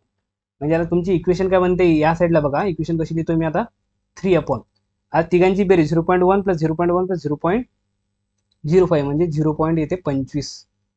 Yes, 0.25 plus 3 Xn, 3 into Xn is equal to, आता 1/0.1 म्हणजेच 10 होते, हे तुम्हाला सांगायची गरज नाही आहे. इथं लिहा तुम्ही 10. आता क्रॉस मल्टिप्लाय जर करसान तेवढं सिम्पल कॅल्क्युलेशन तुम्हाला जमतेच, काही वांधा नाही. तरी मी एक स्टेप करून देतो की 3 इकडे राहिला, या बेसने आपल्याला इकडे मल्टिप्लाय केलं या डिनॉमिनेटरनी, तर जसं 10ला मल्टिप्लाय झालं तिकडे 0.25 इथं झाला 2.5 त्या साईडला, प्लस 3नी जसं मल्टिप्लाय झालं तिथं 30 एक्सेन झालं. आता हे इकडे पाठवा, हे याच्यातून मायनस जर झाला तर 0.5 राहते, इथं राहते 30 एक्सेन. आणि सिम्पल एक्सेनची व्हॅल्यू जे तुम्हाला विचारलेली आहे ते तुम्ही सांगू शकता की 0.5 डिवायडेड बाय 30. त्यातलं कुठलं ऑप्शन आहे हे कमेंट करा, आणि जर काही नाही समजलं तर तुम्ही टेलिग्राम ग्रुपवर मला मेसेज डायरेक्टली करू शकता. Okay, let's go for the next question. बस 2-3 क्वेश्चन आहेत, then you will be free. Okay. In which type of fault all these 3 components are equal. काय सांगितलं आहे, 3 कंपोनंट इक्वल सांगितलं आहे. 3 कंपोनंटची बेरीज ही 3 कंपोनंट इक्वल कशामध्ये असतात, LG फॉल्टमध्ये. आणि डबल LG फॉल्टमध्ये काय सांगितलेलं आहे याच्याबद्दल, इथं इक्वल बद्दल सांगितलं आहे त्याचं, आणि यामध्ये सांगितलं की ते तिघांची समेशन जे आहे ते 0 असते. तिघांची बेरीज 0, डबल LG फॉल्ट, आणि तिघं इक्वल म्हणजेच IA1 is equal to IA2 is equal to IA0. रट्टा मार काही करा, समजलं असेल तर छानच गोष्ट आहे. सो ऑप्शन सांगायची गरज नाही तुम्हाला, आन्सर सांगायची गरज नाही. This type of fault positive negative sequence, voltage are equal, voltages are equal, current equal LG fault. लक्षात घ्या, करंट्स इक्वल, ज्यामध्ये काय इक्वल आहेत, करंट्स इक्वल आहेत. कुठले, पॉझिटिव्ह निगेटिव्ह, म्हणजे 1, 2 आणि 0 हे इक्वल आहेत, पॉझिटिव्ह सिक्वेन्स आणि निगेटिव्ह सिक्वेन्स आणि 0 सिक्वेन्स. पण डबल LG मध्ये काय गोष्ट सांगितली महत्वाची, की डबल LG मध्ये व्होल्टेजेस जे आहेत ते इक्वल आहेत. डबल LG मध्ये व्होल्टेजेस इक्वल आहेत. कुठले, पॉझिटिव्ह सिक्वेन्स, निगेटिव्ह सिक्वेन्स आणि 0 सिक्वेन्स आर इक्वल. याच्यामध्ये करंट इक्वल. याच्यामध्ये आणखी एक गोष्ट आता जस्ट काय सांगितली, यामध्ये जर तिघांची बेरीज, पॉझिटिव्ह सिक्वेन्स, निगेटिव्ह सिक्वेन्स आणि 0 सिक्वेन्स, करंटची बेरीज 0 आहे. करंटची बेरीज विचारला 0 तर डबल LG, व्होल्टेज इक्वल विचारलं तर डबल LG, आणि जेव्हा करंट इक्वल विचारलं तेव्हा LG. ओके. ऑप्शन कुठला आहे बघून घ्या आणि सॉल्व्ह करा. When the fault on the power system, 0 sequence component becomes 0. बघा, 0 sequence component of current 0. कुठल्या फॉल्ट मध्ये 0 sequence component of the current is 0 असते. इथं ग्राउंड आहे, इथं डबल लाईन टू ग्राउंड आहे, इथं ग्राउंड आहे, इथे पण ग्राउंड आहे. कुठं कुठं ग्राउंड नाही आहे, इथं ग्राउंड नाही आहे. जिथं ग्राउंड नाही आहे तिथं करंट नाही आहे, करंट 0 आहे. म्हणजेच हा काय आहे, न्यूट्रल ग्राउंडेड नाही आहे. न्यूट्रल ग्राउंडेड किंवा ग्राउंड फॉल्टच नाही आहे. कुठला फॉल्ट आहे ज्यात ग्राउंडच इन्व्हॉल्व नाही आहे, तो आहे line to line fault. Okay. Next, single line to ground fault, 0 sequence current दिले 3. तोच मगाचाच क्वेश्चन आहे की फॉल्ट करंट जो आहे सिंगल लाईन टू ग्राउंडसाठी 3 इंटू IA0 असतो, किंवा त्याला आपण 3 इंटू IA1 लिहू शकतो, किंवा आपण त्याला 3 इंटू IA2 लिहू शकतो. इथं दिलेले होते 3 इंटू हा IA0 तुम्हाला ऑलरेडी दिलेला आहे, 9 याचा आन्सर आहे. Yes. Which of the following networks get affected by method of neutral grounding. Neutral grounding मला सांगा, 0 सिक्वेन्सचाच अफेक्ट पडतो, कारण 0 सिक्वेन्स न्यूट्रल ग्राउंड आहे की नाही आहे हे फक्त फरक कोणाला पडते, 0 सिक्वेन्स वाल्याला पडते. पॉझिटिव्ह निगेटिव्ह वाला म्हणजे मला काही घेणं देणं नाही. देन सबसे प्यारी स्लाइड जे तुम्हाला पाहिजे होती. थँक्यू. आता बुस्टर 8, इथे तुम्ही फॉल्ट शिकले, तर फॉल्टचं प्रोटेक्शन कसं करायचं, पॉवर सिस्टम प्रोटेक्शन, रिले झाले, सगळं ब्रेकर झाले, त्याचं ऑपरेशन, ते डिस्टन्स रिले, डिफरन्शियल रिले, सर्व रिले आपण स्टडी करणार आहे. आणि इकॉनॉमिक्स जनरेशन आणि लोड डिस्पॅच, ज्यामध्ये काय ते बघा, इन्क्रिमेंटल कॉस्ट आणि ते इक्वल असले तेव्हा, किंवा जे आपले लोड कर्व्स आहेत, लोड फॅक्टर झाला, ॲव्हरेज लोड फॅक्टर झाला, डिमांड फॅक्टर झाला, याच्यावर काय काय क्वेश्चन राहतात हे आपल्या बुस्टर 8 मध्ये आपण स्टडी करणार आहे. ओके. चांगलं वाटलं असेल तर कमेंट करा, लाईक करा, जे काय करायचं चॅनलला जॉईन करा. धन्यवाद.